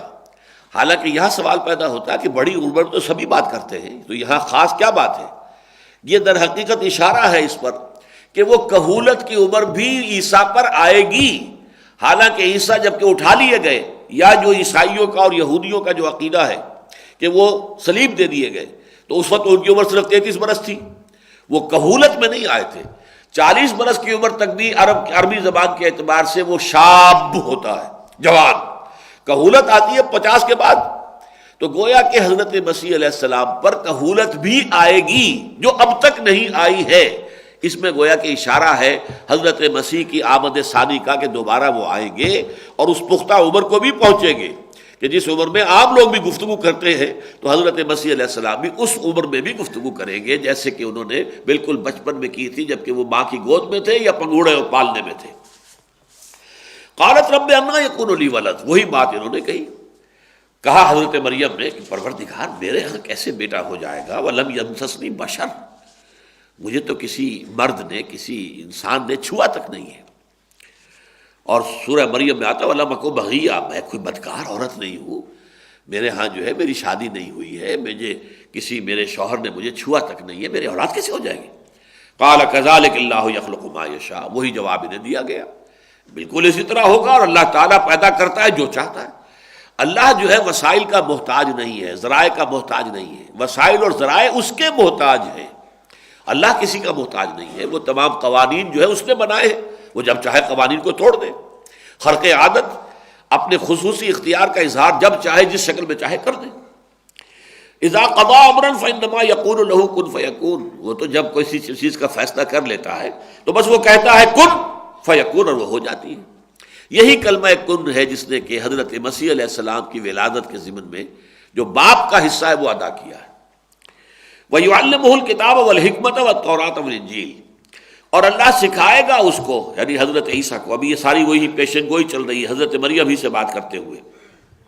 وَيُعَلِّمُهُ، اور سکھائے گا اس کو کتاب بھی اور حکمت بھی، یعنی تورات اور انجیل. اب یہاں پہ جو 3 واو آئے ہیں، کتابہ والحکمہ، ایک پہلا واو آ گیا، والتورات دوسرا واو آ گیا، والانجیل تیسرا واو آ گیا. پہلا اور تیسرا واو جو ہے یہ واو عطف ہے، اور درمیانی واو جو ہے یہ واو تفسیر ہے. یعنی اللہ سکھائے گا انہیں تورات اور حکمت، یعنی اللہ سکھائے گا کتاب اور حکمت، یعنی تورات اور انجیل. اس لیے کہ تورات صرف کتاب ہے، انجیل صرف حکمت ہے. یہ بہت اہم نکتہ ہے، اس کو نوٹ کر لیجئے. تورات میں قوانین تھے، ڈوز اینڈ ڈونٹس، یہ کرو یہ نہ کرو. حکمت، دانائی، یہ ابھی نوع انسانی جو ہے عہد طفولیت میں تھی، وہ دانائی اور حکمت کی تلقین اسے کی ہی نہیں جا سکتی تھی. بچے کو آپ فلسفہ نہیں پڑھا سکتے. ہاں بچے کو آپ تاریخ کے حقائق بتا سکتے ہیں کہ فلاں سن میں یہ ہوا، فلاں سن میں یہ کیوں ہوا، کیا اس کے وجوہات تھیں، کیا اسباب تھے، کیا اس کے عوامل تھے. یہ چیزیں جو ہے تو فلسفہ تاریخ جو ہے وہ تو بڑے اونچا لیول پر جا کے پڑھایا جائے گا. تو کتاب جو ہے یہ ہے قانون، شریعت، اور حکمت ہے وہ دانائی، انڈر لائنگ وزڈم. اس قانون کے، ان احکام کے پیچھے، حکم کے پیچھے حکمت ہے. اس حکمت کی تعلیم جو ہے وہ بچپن میں نہیں دی جا سکتی، اگرچہ احکام دیے جا سکتے. لہذا نوع انسانی کے عہد طفولیت میں کتاب تورات دی گئی جس میں احکام تھے، دی 10 کمانڈمنٹس. لفظ ہی اس کے لیے مشہور یہ ہے، احکام عشرہ، دی 10 کمانڈمنٹس. لیکن پھر حضرت عیسیٰ کے زمانے تک نوع انسانی اس درجے پختہ ہو چکی تھی کہ اسے حکمت بھی تعلیم بھی دی گئی.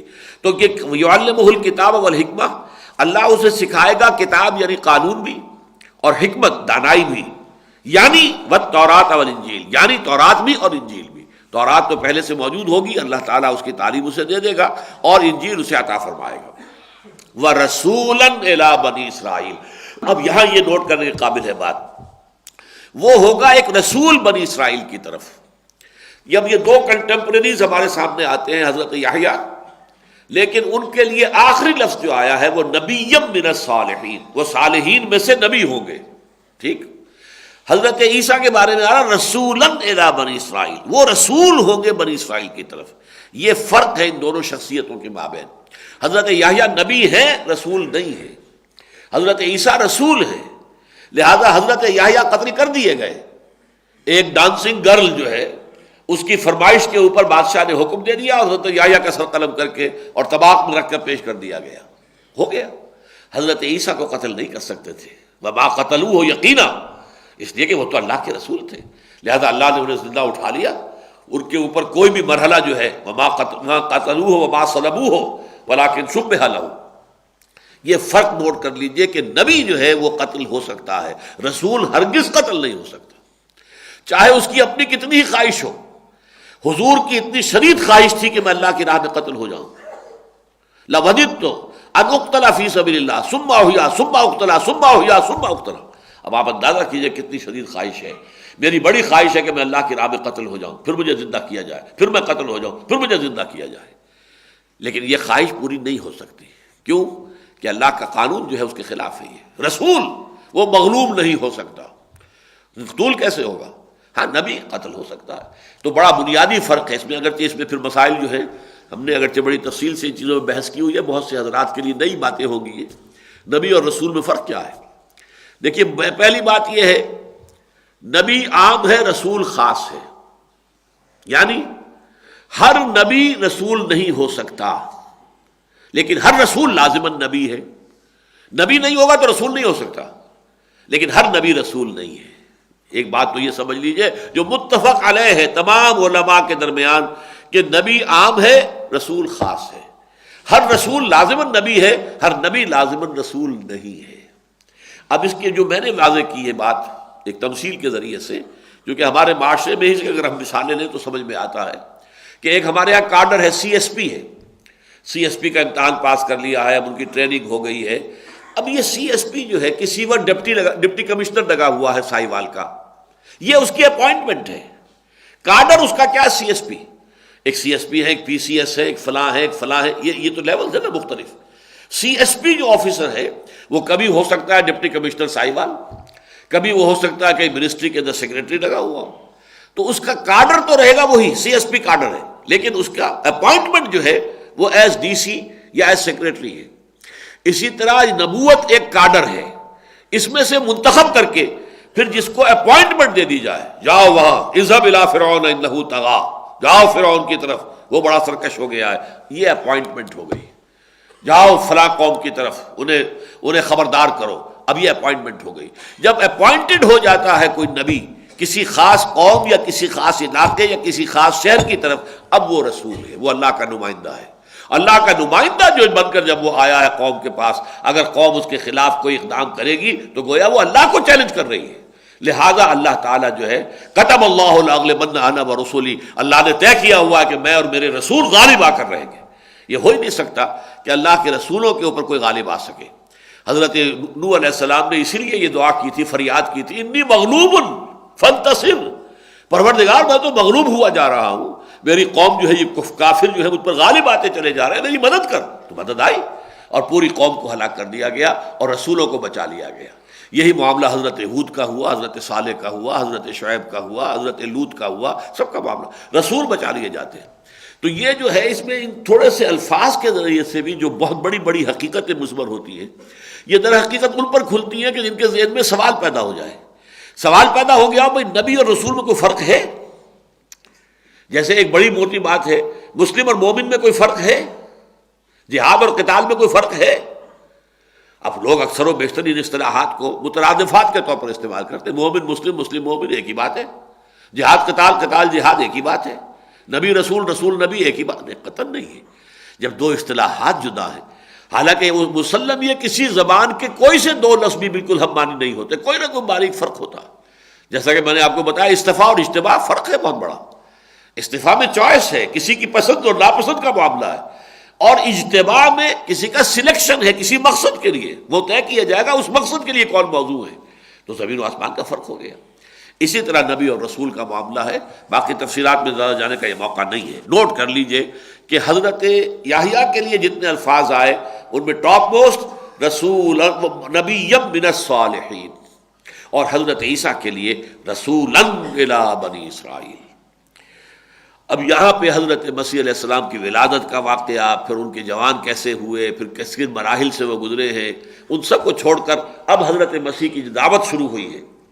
یہ تقریباً 30 برس کی عمر میں انہوں نے، جسے یہ منسٹری کہتے ہیں، he started ministry at the age of 30، یعنی انہوں نے دعوت و تبلیغ کا کام جو شروع کیا ہے وہ 30 برس کی عمر میں شروع کیا ہے. انی قد جئتکم بآیۃ من ربکم، حضرت مسیح نے یہ کہا اپنی قوم سے، بنی اسرائیل سے، کہ میں آیا ہوں تمہارے پاس تمہارے رب کی طرف سے ایک نشانی لے کر. ایک نہیں کئی نشانیاں. وہ کیا کیا نشانیاں ہیں؟ نمبر 1، انی اخلق لکم من الطین کہیۃ الطیر فانفخ فیہ فیکون طیرا باذن اللہ، کہ میں تمہارے سامنے، لکم سے مراد ہے تمہارے سامنے، میں بناؤں گا گارے سے ایک پرندے کی شکل، پھر اس میں پھونک ماروں گا اور وہ اڑتا ہوا پرندہ بن جائے گا. یہ ہے تخلیق حیات، اللہ کا خاص عمل ہے. لیکن اللہ تعالیٰ نے یہ عظیم معجزہ بھی حضرت مسیح علیہ السلام کو عطا کیا ہے. جو حصی معجزات ہوتے ہیں وہ معجزہ جو آنکھ سے دیکھا جا سکے، اس میں ٹاپ کے معجزات ہوئے جو حضرت مسیح کو دیے گئے. اس سے اونچا کوئی سوال ہی پیدا نہیں ہوتا. احیاء موتا اور خلق حیات، زندہ کر دینا مردوں کو. قم باذن اللہ، قبر میں آپ نے سامنے کھڑے ہو کر پکارا ہے لازرس کم آؤٹ، اور لازرس باہر آ گیا ہے. وہ دفن کیا جا چکا تھا کئی دن پہلے، وہ نکل کے باہر آ گیا. تو یہ ہوا. اس حوالے سے جو ٹاپ کے ہو سکتے ہیں معجزے وہ دیے گئے.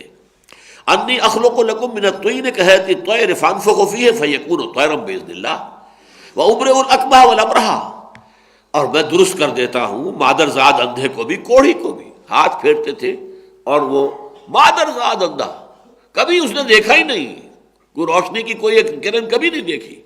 ایک تو وہ اندھے ہوتے ہیں جیسے پہلے جن کو بینائی تھی اور پھر کسی عارضے سے، کوئی فرض کیجئے کہ اس کا کوئی بڑا ناخونہ پڑ گیا ہے اس پہ کارنیا پر، اس کی وجہ سے بینائی ختم ہو گئی ہے، اور یہ کہ آپ آپریشن کے ذریعے سے بھی کارنیا کو اگر وہاں سے ہٹا دیں، بدل دیں، بینائی آ جائے گی. یہی آپریشن ہوتا ہے ٹرانسپلانٹ آف کارنیا کا. لیکن یہ کہ وہ تو مادرزاد جو تھا اس کے بھی ہاتھ پھیرا ہے اور اس کی آنکھیں دیکھنے والی ہو گئی. اور کوڑھی، وہ مرض کے جو لا علاج اور انتہائی یوں سمجھیے کہ تکلیف دہ اور قابل نفرت، جس کا کہ قریب جو ہے کوئی جانا پسند نہیں کرتا تھا، ہاتھ پھیرتے تھے اور وہ صحیح ہو جاتا تھا. وَأُحْيِي الْمَوْتَىٰ بِإِذْنِ اللَّهِ، اور میں مردوں کو زندہ کر دیتا ہوں اللہ کے حکم سے.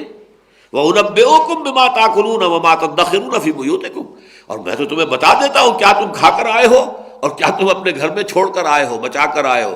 اپنے فریج میں کیا کچھ رکھا ہوا ہے تم نہیں، میرے علم میں ہے، میں تمہیں بتا دیتا ہوں. ان فی ذلک لآیۃ لکم، یہ سب چیزیں ایک نشانی ہے تمہارے لیے کہ تم پہچان لو کہ میں اللہ کا رسول ہوں، اللہ کی طرف سے فرستادہ ہوں، تمہارے لیے آخری موقع بن کر آیا ہوں کہ اب بھی درست ہو جاؤ. اس لیے کہ بنی اسرائیل بہت زبردست زوال سے دو چار ہو چکے تھے. ان کا زوال یہ تھا کہ جہاں تک تو مذہب کے قانونی چیزیں ہیں ان پر تو بڑی مضبوطی کے ساتھ جمے ہوئے تھے، بلکہ اس کی تو بال کی کھال اتارتے تھے. لیکن جو دین کی اصل روح ہے، خشیت اللہ، اللہ کا تقوی، اللہ کا خوف، خلق خدا کے لیے رحم دلی، مودت کا ہونا، شفقت کا ہونا، ہمدردی کا، یہ چیزیں بالکل ختم ہو چکی تھی. ایک بالکل بے جان ڈھانچہ جو ہے وہ دین کا بن کر رہ گیا تھا ان کے ہاں. حالانکہ بڑے بڑے منصب تھے ان کے ہاں، بڑے بڑے علماء تھے، ان کی ایک مذہبی عدالت تھی، بہت بڑی عدالت. اس مذہبی عدالت ہی نے حضرت مسیح کو مرتد قرار دے کر واجب القتل قرار دیا تھا اور سولی کا فیصلہ کیا تھا. حالانکہ رومن گورنر جو تھا پائلیٹس پونٹس، اس نے کہا تھا اس نے ہمارا تو کوئی جرم نہیں کیا ہے، ہم تو اسے سزا نہیں دے سکتے، لیکن اگر تمہارا فیصلہ ہے تم باز نہیں آتے. تو اس نے باقاعدہ ایک تشت کے اندر پانی منگایا اور اپنے ہاتھ دھوئے. I wash my hands of the blood of Jesus, میں اس مسیح کے ہاتھ، جو خون تم کروا رہے ہو میرے ہاتھوں، اس لیے کہ ظاہر بات ہے کہ وہاں پر حکومت اصل میں جو تھی وہ رومیوں کی تھی، لیکن ایک آٹونومی انہوں نے دے رکھی تھی یہودیوں کو، اور ان کا جو بھی ان کا مذہبی ایک نظام تھا، ان کا جو کائفاس تھا، جو سب سے بڑا ان کا پریسٹ تھا، چیف پریسٹ، اور اس کی ایک عدالت تھی، اس نے فیصلہ دے دیا۔ وہ خود پھانسی نہیں دے سکتے تھے، لیکن ان کے فیصلے پر جو اس کی ایگزیکیوشن ہونی تھی وہ گورنر کے ذریعے سے، پائلٹس پالٹس کے ذریعے سے، اس نے آخر میں بھی کہہ دیا کہ کوئی اس پر جرم ثابت نہیں ہوا ہے اور میں اپنے ہاتھ دھو دیتا ہوں، مجھ پر ذمہ داری نہیں ہوگی۔ البتہ اب آ کر اس صدی میں پوپ نے یہ ساری جو خون تھا حضرت مسیح کا، ان کے اپنے عقیدے کے مطابق تھے، سوری جو دیے گئے ہیں، جو یہودیوں نے سوری دی تھی، اب یہودیوں کو بری کر دیا ہے پوپ نے۔ یہودی نہیں ہے ملزم اس کے اور مجرم، بلکہ یہ رومن امپائر نے کیا تھا۔ پوری تاریخ 2000 برس کی جو ہے وہ جو ان کے ہاں چلی آ رہی تھی، اس کو انہوں نے تبدیل کیا، اس لیے کہ اب وہ جو ہے جادو، وہ جو سر چڑھ کر بولے، یہودی ان کے سروں پر مسلط ہو چکا ہے، اس درجے مسلط ہو چکا ہے کہ انہیں اپنی پوری تاریخ بدلنی پڑ رہی ہے ان کے لیے، ان کی پیمپرنگ کے لیے اور ان کو خوش کرنے کے لیے۔ ورنہ یہ ہے کہ اب بھی موجود ہے، آپ کو مل جائے گا بائبل میں، اب بھی سب کچھ لکھا ہوا موجود ہے کہ کائفاس تھا کہ جس نے یہ فیصلہ کیا، جس نے اپنے کپڑے پھاڑے کہ مسیح نے جو ہے وہ کفر بکا ہے اور یہ مرتد ہے، یہ واجب القتل ہے، اور اس کا فتویٰ دے کر بھیجا ہے کہ آپ جاؤ پائلٹس پونٹس کے پاس کہ اس کو سولی چڑھا دو۔ اور اس نے آخری وقت میں بھی کہا ہے کہ میرے پاس کوئی ثبوت نہیں پہنچا ہے، لیکن یہ کہ بہرحال تمہارا معاملہ ہے اور تمہیں سیزر نے یا جو بھی رومن ایمپرر تھا اختیار دے رکھا ہے کہ مذہبی معاملات میں تمہیں جو ہے آٹونومی حاصل ہے، تمہارے فیصلے جو ہے ایگزیکیوٹ ہم کریں گے۔ تو لہذا پھر سولی ان کے کہنے کے مطابق دی گئی۔ حقیقت میں حضرت مسیح کو ان سے پہلے اٹھا لیا گیا، اور جو بات کہی ہے برنباس کی انجیل میں آئی ہے کہ حضرت مسیح کے جس حواری نے، جو جیوڈاس اسکیریوٹ جس کا نام تھا، جیوڈاس اسکیریوٹ، اس نے گرفتار کروایا تھا حضرت مسیح کو۔ حضرت مسیح جو ہے ایک جگہ پر روپوش تھے، ایک باغ کے اندر، اس نے مخبری کی، گرفتار کرایا۔ تو برنباس یہ کہتے ہیں کہ اس کی شکل بدل دی گئی، حضرت مسیح کی صورت بنا دی گئی اس کی۔ حضرت مسیح کو تو فرشتے اٹھا کر آسمان پر لے گئے، 4 فرشتے اترے اور حضرت مسیح کو اٹھا کر لے گئے، اور جیوڈاس کی شکل بنا دی گئی حضرت مسیح کی۔ تو جب وہ فوجی اندر آئے ہیں پکڑنے کے لیے، تو جو بقیہ جو حواری تھے انہوں نے اس جیوڈاس کو مخاطب کر کے کہا، اے ہمارے استاد۔ لوگوں نے سمجھا بس یہی مسیح ہے، پکڑ لیا، اور وہ ہے جو سولی دیا گیا ہے۔ یہ ہے کہ جو ایونجیلیم برنابے، جو gospel of the Lord according to Saint Barnabas, Barnabas کی جو انجیل ہے اس میں یہ تفصیل ہے، قرآن میں کہیں نہیں ہے، حدیث میں کہیں نہیں ہے، اور ہماری تفسیروں میں کہیں نہیں ہے، کسی تفسیر میں نہیں ہے، اس لیے کہ یہ برنباس کی انجیل جو ہے دنیا میں تھی ہی نہیں۔ یہ تو ابھی کچھ عرصہ ہوا ہے کہ ویٹیکن کی لائبریری سے دستیاب ہوئی ہے، خود روم یعنی ان کی اپنی جو ہے روما کی، اور وہاں سے پھر اس کو چھاپا گیا ہے اور بڑی مشکل سے نکالا گیا ہے، تو اب آج دنیا میں یہ عام ہے۔ بہرحال ان فی ذلک لآیۃ لکم ان کنتم مؤمنین، یہ تمہارے لیے نشانی ہے، مانو کہ میں اللہ کا رسول ہوں، مجھے تسلیم کرو، میری پیروی کرو۔ ومصدقا لما بین یدی من التوراۃ، اور دیکھو میں تصدیق کرتے ہوئے آیا ہوں اس کی جو میرے سامنے موجود ہے تورات میں سے۔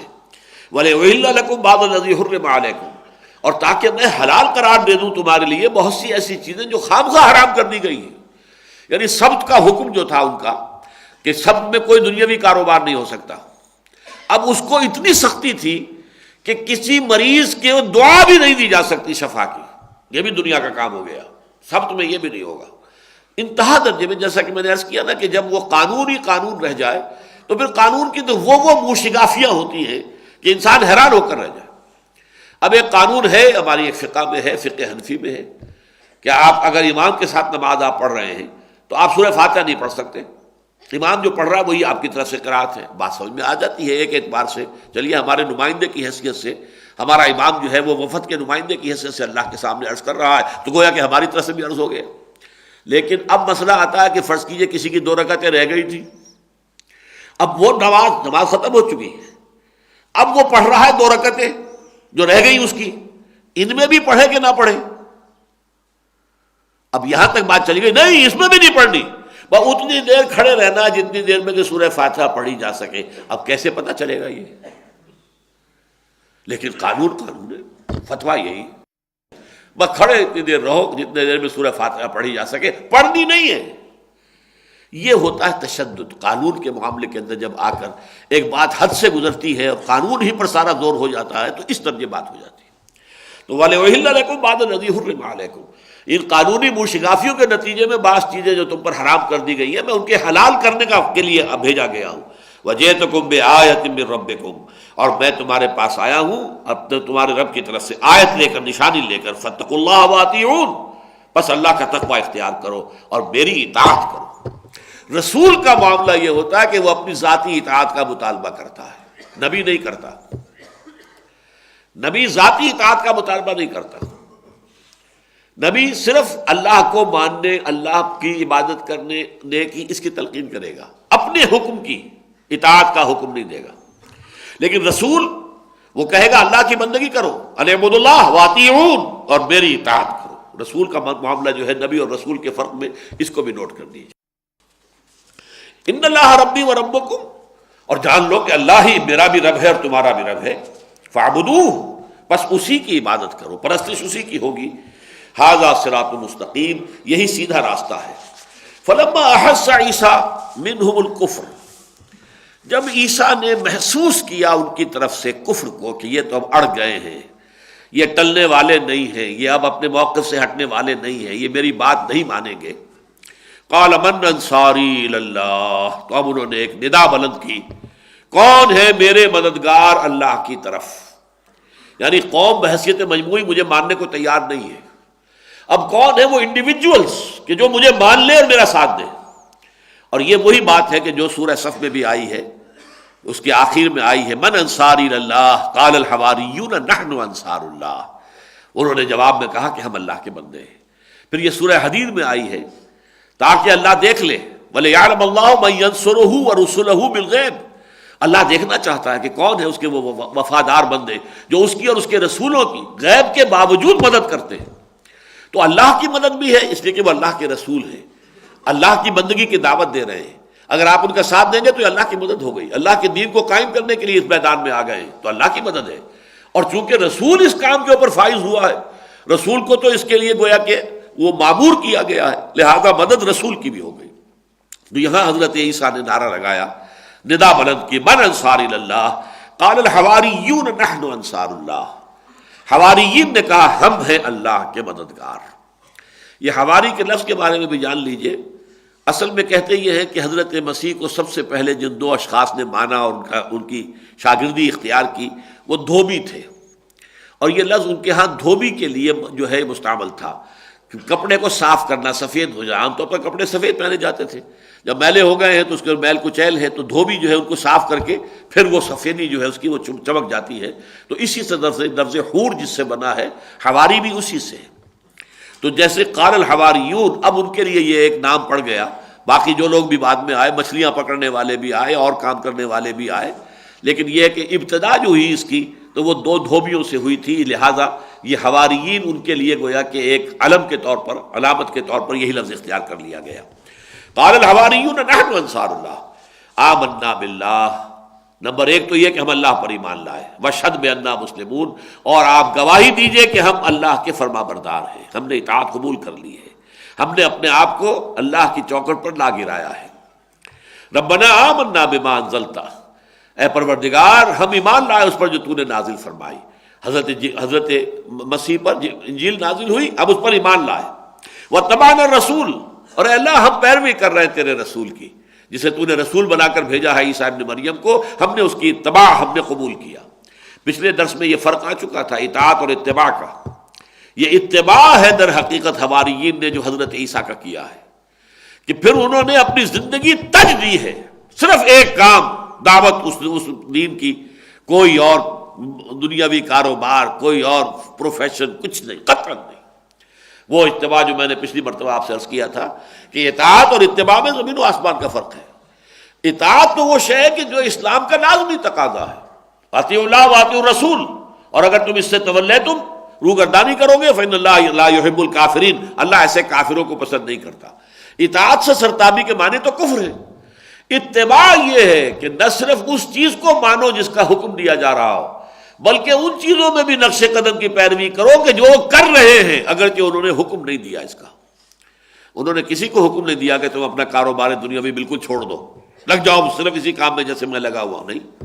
لیکن جن لوگوں نے اپنی آزاد مرضی سے کیا، کیا کہنے ان کے، چاہے وہ اصحاب صفہ تھے، فقراء صحابہ تھے، یا بعد میں صوفیاء کرام تھے، انہوں نے کوئی کاروبار، کوئی دنیاوی کوئی مصروفیت، کوئی مشغولیت نہیں رکھی، بلکہ اپنے آپ کو گویا کہ وقف کر دیا دین کے لیے. تو یہ ہے اتباع. واتبعنا الرسول، ہم نے تیرے رسول کی ہے پروردگار، ہم نے اتباع جو ہے قبول کیا. اور واقعہ یہ کہ انہوں نے ثابت کیا ہے. پھر جس طریقے سے انہوں نے سختیاں جھیلی ہیں، مصیبتیں آئی ہیں، یہودیوں نے انہیں پرسیکیوٹ کیا، رومنز نے انہیں پرسیکیوٹ کیا، دوہری آزمائشیں آئی ہیں حواریین مسیح پر. اس لیے کہ چند لوگ تھے، حضرت مسیح کے بارے میں 12 حواری تھے، جن میں سے ایک جو ہے اس نے تو غداری بھی کی، اور اس کے بعد ان کا کہنا یہ ہے کہ اس نے خودکشی کر لی تھی بعد میں. اور برنباس کا کہنا یہ ہے کہ وہی ہے جو سولی چڑھا ہے حضرت مسیح کی جگہ پر، اس کی شکل بدل دی گئی تھی، حضرت مسیح کے مشابہ بنا دی گئی تھی. باقی کہتے ہیں کہ 72 آدمی اور بھی تھے کہ جنہوں نے کسی درجے میں انہیں مانا ہے. کل اتنی تعداد تھی. تو یہودی جو ہے انہوں نے بھی شدید پرسیکیوشن کا معاملہ کیا ہے عیسائیوں کے ساتھ، حضرت مسیح کے پیرووں کے ساتھ، اور رومنز نے بھی کیا. یہ تو بہت عرصے کے بعد سن 300 میں، 300 برس بعد ہوا ہے یہ معاملہ. 300 برس بعد کہ جب کانسٹنٹائن جو ایمپرر تھا رومی، اس نے جب مسیحیت قبول کر لی، اب معاملہ بدل گیا. اب عیسائیوں کو وہ طاقت ہو گئی کہ انہوں نے پھر یہودیوں سے جو ہے اپنے پورے حساب کتاب کے ساتھ بدلے چکائے. پھر جو پرسیکیوشن یہود کی ہوئی ہے یورپ کے اندر، اس کا آپ واقعہ ہی ہے کہ ان کے ساتھ جو سختیاں کی گئی، انہیں جس طریقے سے کہ ان سے نفرت کی جاتی تھی، گھیٹوز میں انہیں رکھا جاتا تھا، شہر میں آنے کی انہیں اجازت نہیں ہوتی تھی، ان سے نفرت شدید ہوتی تھی، وہ بالکل اچھوت بنا کر رکھ دیے گئے تھے. یہ سب ہوا. اس کے بعد انہوں نے بڑی محنت کی ہے، بڑی چالیں چلی ہے، عیسائیت کو تفریق کیا ہے، اس کی رومن کیتھولک اور پروٹیسٹنٹس کے اندر بانٹا ہے، اور پھر پروٹیسٹنٹس کی جو ہے وہ اس نے سرپرستی حاصل کی ہے، پھر انہی کے ذریعے سے سود کی اجازت حاصل کی ہے، پھر بینکنگ کا نظام وہاں وضع کیا ہے، پھر یہ کہ دولت کے انبار اپنے پاس جمع کیے ہیں. تمام یورپ کی جو حکومتیں تھیں وہ ان کی مقروض ہوتی تھی، سازشیں کر کے انہیں آپس میں لڑاتے تھے، اور پھر دونوں طرف جو ہے وہ قرض دیتے تھے، اس لیے کہ جنگ میں ضرورت ہوتی ہے اسلحہ کے لیے اور رسد کے لیے قرض کی. اور اس طریقے سے تمام جو یورپین پاورز تھی وہ سب کی سب یہودیوں کی جو ہے مقروض بن کر، جس کو کہ علامہ اقبال اس صدی کے آغاز میں دیکھ آئے تھے کہ فرنگ کی رگے جاں پنجے یہود میں، اس کے لیے انہوں نے کئی 100 برس بڑی کوشش کی ہے. یوں سمجھیے. اور اس کے بعد جو پچھلے 100 برس ہیں تقریباً 1897 سے شروع ہو کر جو معاملہ ہوا تھا، جس میں کہ ایلڈرز آف دی زوائن جمع ہوئے ہیں اور انہوں نے اپنا ایک نقشہ بنایا، نقشہ کار. 20 برس کے اندر انہوں نے برطانیہ کے ذریعے سے، بالفور ڈیکلریشن کے ذریعے سے فلسطین میں اپنے داخل ہونے اور وہاں جائیداد خریدنے کا حق حاصل کر لیا. اور اس کے 21 برس بعد جو ہے اسرائیل وجود میں آ گیا. اس کے 20 برس بعد، 19 برس بعد وہ 6 روزہ جنگ کے اندر انہوں نے کتنے بڑے علاقے جو ہے، سارا ویسٹ بینک تو اسی وقت انہوں نے لیا تھا، یروشلم پر قبضہ اس وقت ان کا ہوا تھا. تو یہ ایک بڑی لمبی داستان ہے. ربنا آمنا بما انزلت واتبعنا الرسول فاکتبنا مع الشاہدین. تو اے پروردگار ہمارا نام درج کر لے ان میں کہ جو گواہ ہیں تیرے اور تیرے رسولوں کے گواہ. ومکروا ومکر اللہ، انہوں نے بھی اپنی سی چالیں چلی اور اللہ نے بھی چال چلی. اب اس میں تفصیل نہیں ہے کیا چالیں انہوں نے چلی، کیا اللہ نے چلی. انہوں نے جو چال چلی حضرت مسیح کو مرتد قرار دے کر، اور پھر ان کو واجب القتل قرار دیا گیا، اور پھر جب طے کر دیا گیا کہ رسولی دی جائے، اور پھر حوالے کر دیا رومن امپائر کے اور گورنر پائلیٹس پونٹس کے، یہ ان کی اپنی چالیں تھیں. اللہ کی اپنی چال تھی کہ اس سے پہلے کہ حضرت مسیح کو کوئی غضب پہنچے، گرفتاری سے پہلے ہی حضرت مسیح کو اللہ تعالیٰ نے آسمان پر اٹھا لیا. اور اس شخص کی شکل، اگر یہ بات صحیح ہے، میں یقین کے ساتھ تو نہیں کہہ سکتا، لیکن گمان غالب میرا بھی یہی ہے کہ اسی سے وہ چیز پوری فٹ ہو جاتی ہے، بات پوری واضح ہو جاتی ہے کہ اس شخص کی شکل بدل دی گئی اور وہ سولی پر چڑھا ہے. اسی لیے آخر میں وہ چلاتا ہوا گیا دنیا سے، ایلی ایلی لما سبقتنی وغیرہ جو الفاظ آئے ہیں حضرت مسیح کے کردار کے تو مطابق ہی نہیں ہے وہ. تو یہ چیخنا کہاں حضرت مسیح کا وہ پہلے دکھاتے ہیں کہ بڑی استقامت اور بڑا وہ، لیکن یہ کہ عین پھانسی کے وقت جو ہے اس پر وہ چیخیں چلائیں روئے. یہ معاملہ تو ہو سکتا ہے تو کسی جھوٹے شخص کا ہو سکتا ہے، کسی سچے آدمی کا تو وہ کردار ہی نہیں ہے کہ جو عین جو کروسیفیکیشن کے وقت جو نقشہ پیش کیا جاتا ہے حضرت مسیح کا. بہرحال ومکروا ومکر اللہ، انہوں نے چالیں چلی اور اللہ نے اپنی چال چلی. واللہ خیر الماکرین، اور اللہ تعالیٰ بہترین چال چلنے والا ہے. اذ قال اللہ یا عیسیٰ، اب یہ اس کا ڈراپ سین ہے. یاد کرو جب کہ کہا اللہ نے اے عیسیٰ انی متوفیک ورافعک الی ومطہرک من الذین کفروا وجاعل الذین اتبعوک فوق الذین کفروا الی یوم القیامہ. جب انہوں نے حضرت عیسیٰ سے کہا اللہ نے اے عیسیٰ انی متوفیکا، میں تمہیں قبض کر لوں گا. یہ ہے وہ لفظ کہ جس کے اوپر یا جو ہمارے قادیانی ہیں انہوں نے ڈیرا لگایا ہے، نا سمجھ یا یوں سمجھیے کہ پڑھے لکھے ان پڑھ، جنہوں نے باقی تو انگریزی علوم حاصل کیے ہیں یا انگریزی زبان پڑھی، عربی سے واقف نہیں ہے، تو اس کی ناواقفیت سے فائدہ اٹھاتے ہیں کہ وفات کے معنی ہے موت دے دینا، انی متوفی کا میں تمہیں موت دے دوں گا، وفات دے دوں گا، نہیں، یہ معنی نہیں ہے۔ میں نے جیسا کہ کئی مرتبہ عرض کیا ہے، یہ لفظ جو آتا ہے عربی زبان میں، یہ ثلاثی مجرد میں وفا یفی، اوفا یوفی باب افعال میں، وفا یوفی باب تفعیل میں، اور پھر توفا یتوفا باب تفاعل میں، استوفا یستوفی باب استفعال میں۔ تو ان مختلف بابوں میں آ کر اس کے معنی بالکل بدل جاتے ہیں۔ اوفا یوفی، وفا یوفی، پورا پورا دے دینا، دے دینا، توفا یتوفی، پورا پورا لے لینا، قبضے میں لے لینا، انی متوفی کا میں تمہیں پورے کو، سموچے کو، پوری شخصیت کو میں اپنے قبضے میں لے لوں گا، ورافعک الیہ، اور تمہیں اپنی طرف بلند اٹھا لوں گا آسمان کی طرف۔ اب اس کا لفظ کا ہم موت پر اس لیے اطلاق کر دیتے ہیں کہ موت میں بھی جان قبضے میں لے لی اللہ نے، لیکن جسم تو یہی رہا نا۔ نیند میں شعور لے لیتے ہیں، حالانکہ جان بھی رہتی ہے جسم کے اندر، اس پر بھی توفی کا اطلاق ہے۔ اللہ یتوفی الانفس حین موتها والتي لم تمت فی منامها، اللہ تعالیٰ نفوس کو اپنے قبضے میں لے لیتا ہے موت کے وقت، اور جن کی موت کا وقت نہ آیا ہو تو ان کی نیند کے اندر، نیند میں صرف شعور اللہ نے لے لیا، جان بھی موجود ہے اور جسم بھی موجود ہے۔ موت میں شعور اور جان دونوں اللہ نے لے لی، جسم یہاں موجود ہے، اور حضرت عیسیٰ کے لیے شعور اور جان اور پورا وجود جسمانی سب اللہ نے لے لیا۔ تو تمام و کمال جو اطلاق ہوگا وفا یوفی اور وفا یتوفی کا، وہ تو ہو رہا ہے حضرت عیسیٰ علیہ السلام پر، پوری شخصیت کو، ان کے پورے وجود کو، جسم اور جان اور شعور سمیت اللہ نے اوپر اٹھایا، ورافعک الیہ، اور تمہیں اپنی طرف میں اٹھا لوں گا، ومطہرک من الذین کفروا، اور تمہیں پاک کر دوں گا ان کافروں سے، وجاعل الذین تبعوک فوق الذین کفروا الی یوم القیامہ، اور جو لوگ تیری پیروی کریں گے انہیں بالا تر کروں گا ان پر کہ جو تیرا انکار کریں گے قیامت تک۔ اب یہ معاملہ پہلی مرتبہ میرے ذہن میں آ رہا ہے کہ اس آیت سے بھی قرب قیامت کا معاملہ ثابت ہو رہا ہے قطعیت کے ساتھ۔ جن لوگوں نے حضرت مسیح کی پیروی کی، مانا انہیں، چاہے انہوں نے مغالطہ کیا، غلو کی وجہ سے انہیں خدا کا بیٹا بنا دیا، حالانکہ جب ان سے بات کی جاتی ہے وہ کہتے ہیں ہم بھی توحید کے قائل ہیں، ایک میں تین، تین میں ایک، وہ ایک گورکھ دھندا ہے بنا رکھا ہے انہوں نے، لیکن کہتے ہیں یہ کہ ہم بھی توحید کے ہیں، توحید کے قائل ہیں۔ بہرحال ہیں وہ عیسیٰ کے ماننے والے۔ فرمایا جو تمہارے ماننے والے ہوں گے انہیں میں بالا تر رکھوں گا ان پر جو تمہیں نہیں مانیں گے۔ جنہوں نے نہیں مانا وہ تو ہے یہودی، اور یہودیوں پر بالا تر رہے ہیں عیسائی، اللہ ابھی حال ہی میں جو شکل ہو گئی ہے، اس وقت جو ہے یہودی در حقیقت مسلط ہو گیا عیسائیوں پر۔ یہ ایک دوگنا ایک فینومینن ہے، ڈبل۔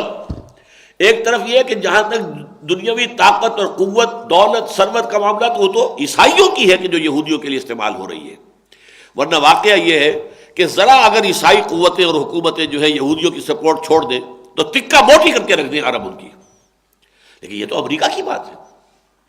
سن 73 میں رمضان وار جو تھی سن 73 کی، تو مصریوں نے اپنے ماتھے پر سے سن 67 کا داغ جو تھا وہ اس کو دھو دیا تھا، بارلیو لائن کراس کر دی، جسے وہ سمجھتے تھے کہ ناممکن ہے ہمارا یہ دفاع کا جو معاملہ ہے، بارلیو لائن کوئی کراس کر ہی نہیں سکتا، اور مصریوں نے کر کے دکھا دی۔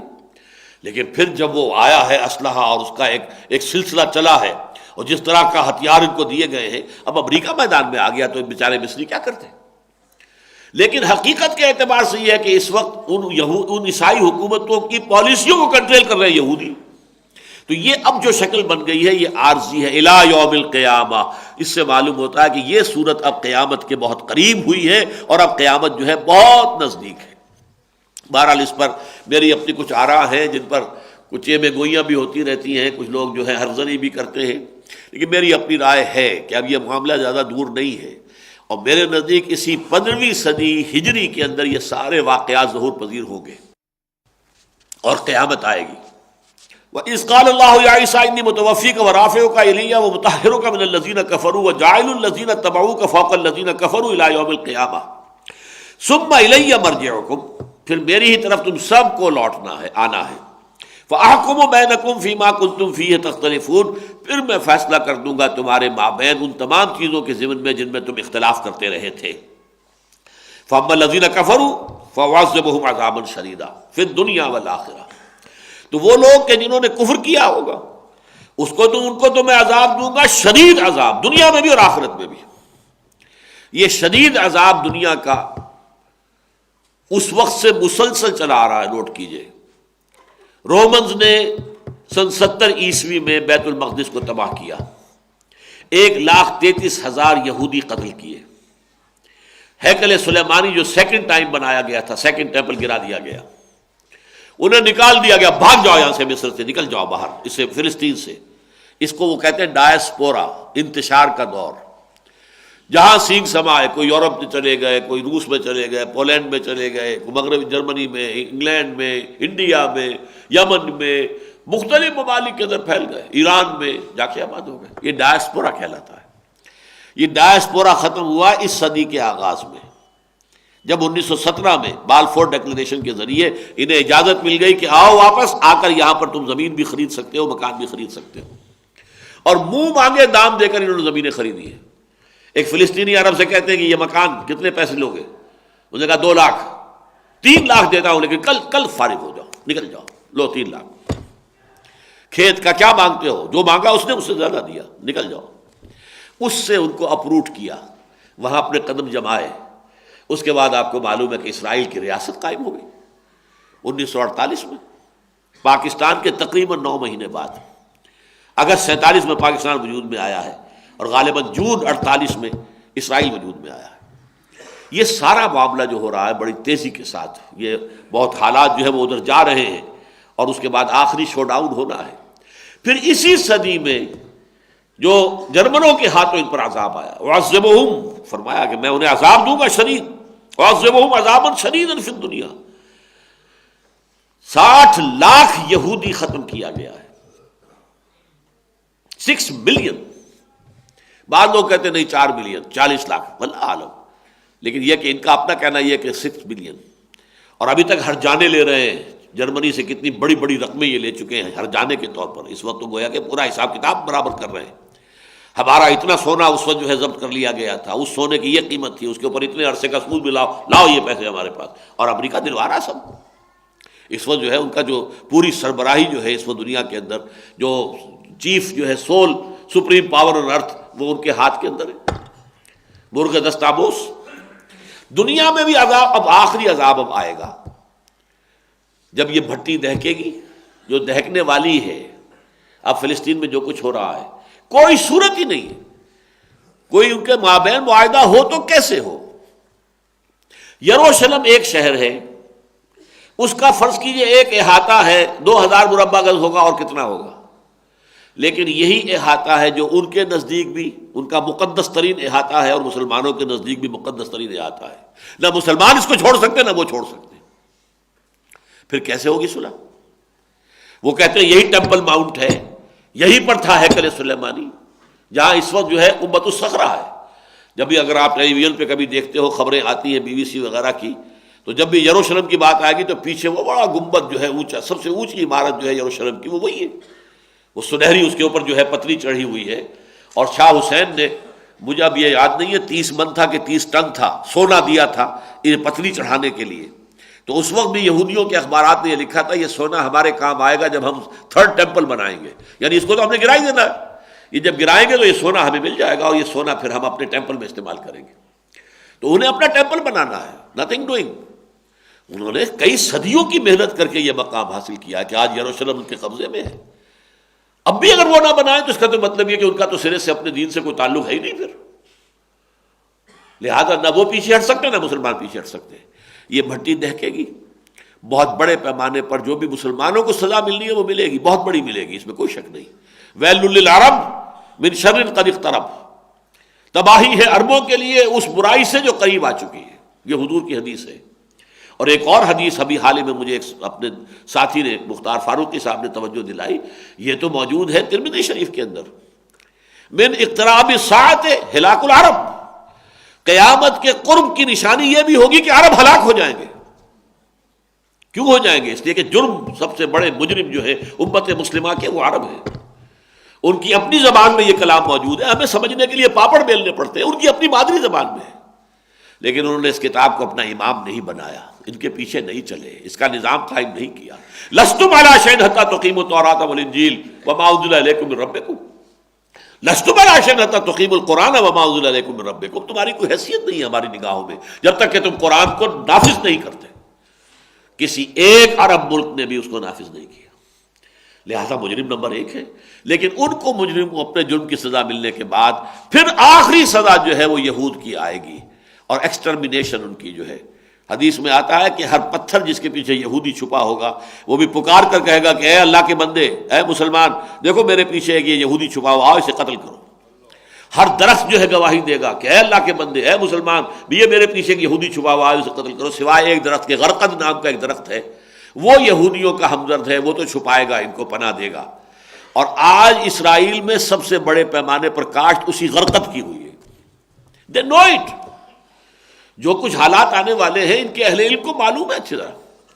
چنانچہ مجھے ایک صاحب نے بتایا ہے کہ جب یہ موشے دایان داخل ہوا ہے 67 میں، 6 روزہ جنگ جو تھی ستمبر کی، سپٹمبر وار، 6 days وار، جس میں کہ یروشلم ان کے قبضے میں آیا ہے، تو موشے دایان تھا اس وقت، وہ کانا جو ہے ایک آنکھ سے، جس کے بارے میں اس لیے وجہ سے لوگوں نے کہا تھا شاید دجال ہے یہ، تو یہ داخل ہوا۔ اس کے ساتھ جو چیف ربائی تھا وہ یروشلم میں داخل ہوتے ہوئے رو پڑا، اور اس کے منہ سے الفاظ نکلے، so this is the beginning of the and.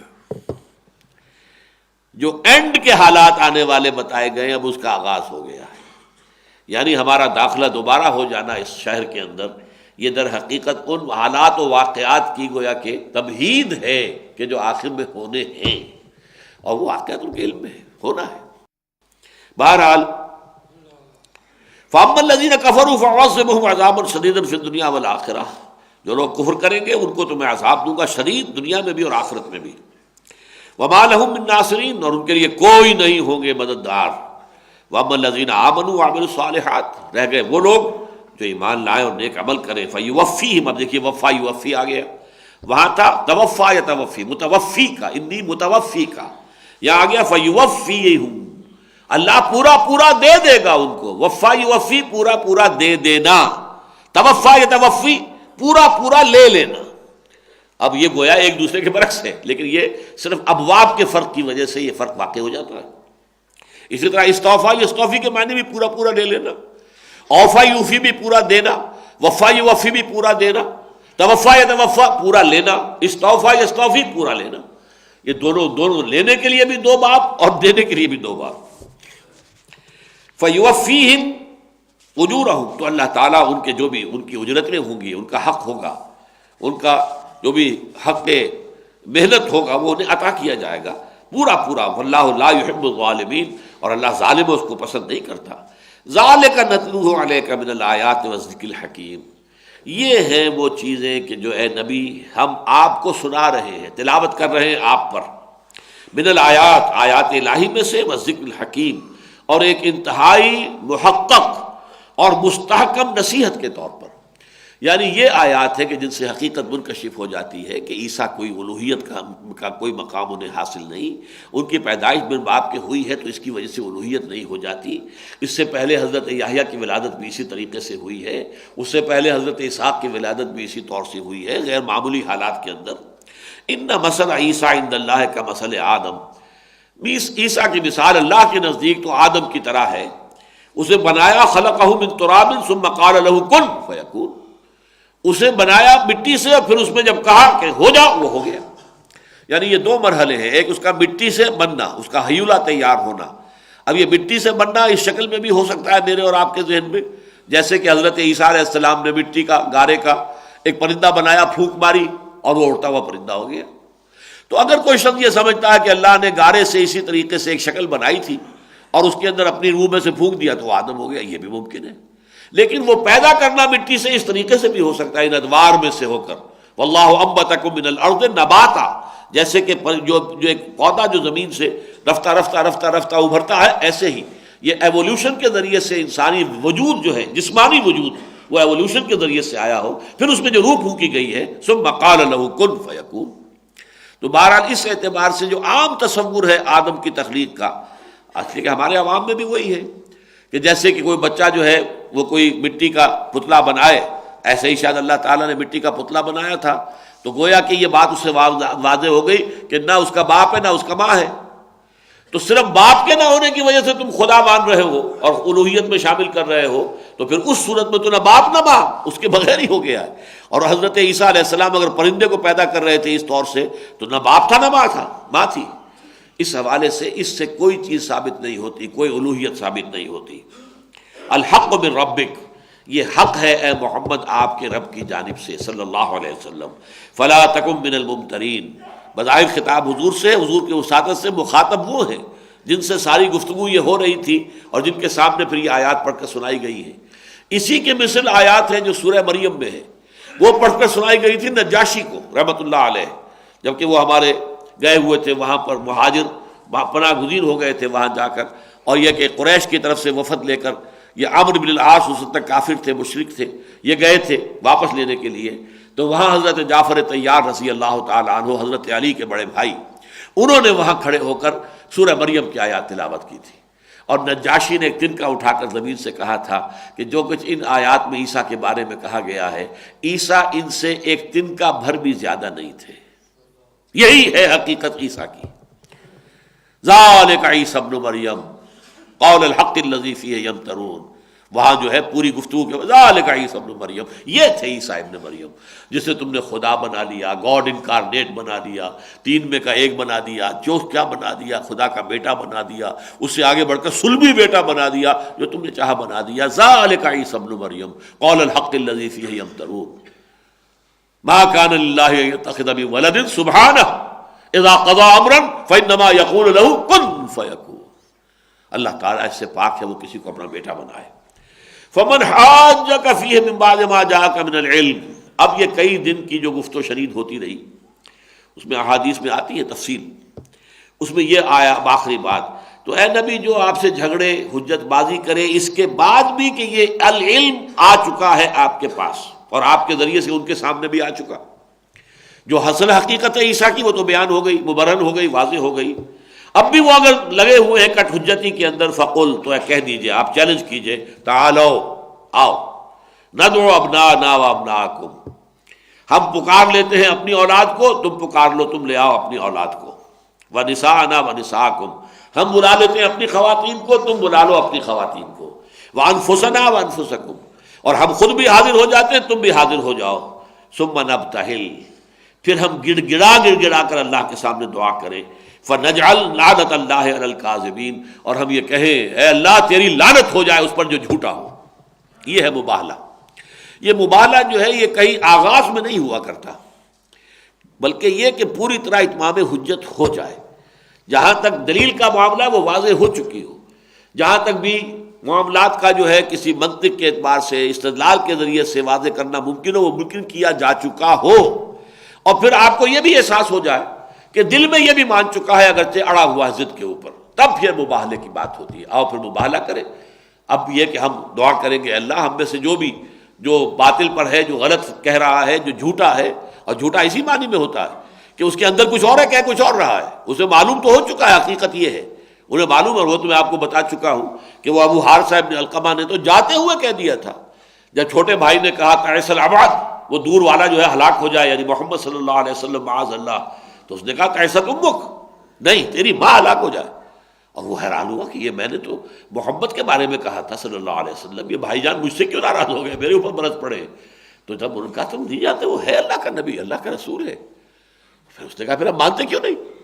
مانیں گے تو یہ ساری مراعات جو ہمیں ملی ہوئی ہیں، ہماری عزت ہے، اعزاز ہے، ہمیں جو بھی دولت ملتی ہے سلطنت روما کی طرف سے، یہ سب سے ہاتھ دھونا پڑے گا، مانیں گے تو ہم نہیں، لیکن ہے وہ نبی۔ فَقُلْ تَعَالَوْا نَدْعُ أَبْنَاءَنَا وَأَبْنَاءَكُمْ وَنِسَاءَنَا وَنِسَاءَكُمْ وَأَنفُسَنَا وَأَنفُسَكُمْ ثُمَّ نَبْتَهِلْ فَنَجْعَلْ لَعْنَتَ اللَّهِ عَلَى الْكَاذِبِينَ إِنَّ هَذَا لَهُوَ الْقَصَصُ الْحَقُّ۔ یہ بات معلوم ہے کہ پھر وہ اس چیلنج کے مقابلے میں راہ فرار اختیار کر گئے، ایک رات کی مہلت مانگی اور اسی رات کے دوران روانہ ہو گئے اپنا قافلہ وہاں سے لپیٹ کر، ورنہ 60 آدمی تھے۔ إِنَّ هَذَا لَهُوَ الْقَصَصُ الْحَقُّ، یقیناً یہ ہے بیان حقیقت کا، ساری بات جو حقیقت کی ہے وہ بیان کر دی گئی. قصص الحق، یہ بیان ہے سچا. وما من الہ الا اللہ، نہیں ہے کوئی معبود سوائے اللہ کے. وَإِنَّ اللَّهَ لَهُوَ الْعَزِيزُ الْحَكِيمُ، اور یقیناً اللہ تعالیٰ زبردست ہے، کمال حکمت والا. بارک اللہ لی ولکم فی القرآن العظیم ونفعنی وإیاکم بالآیات والذکر الحکیم.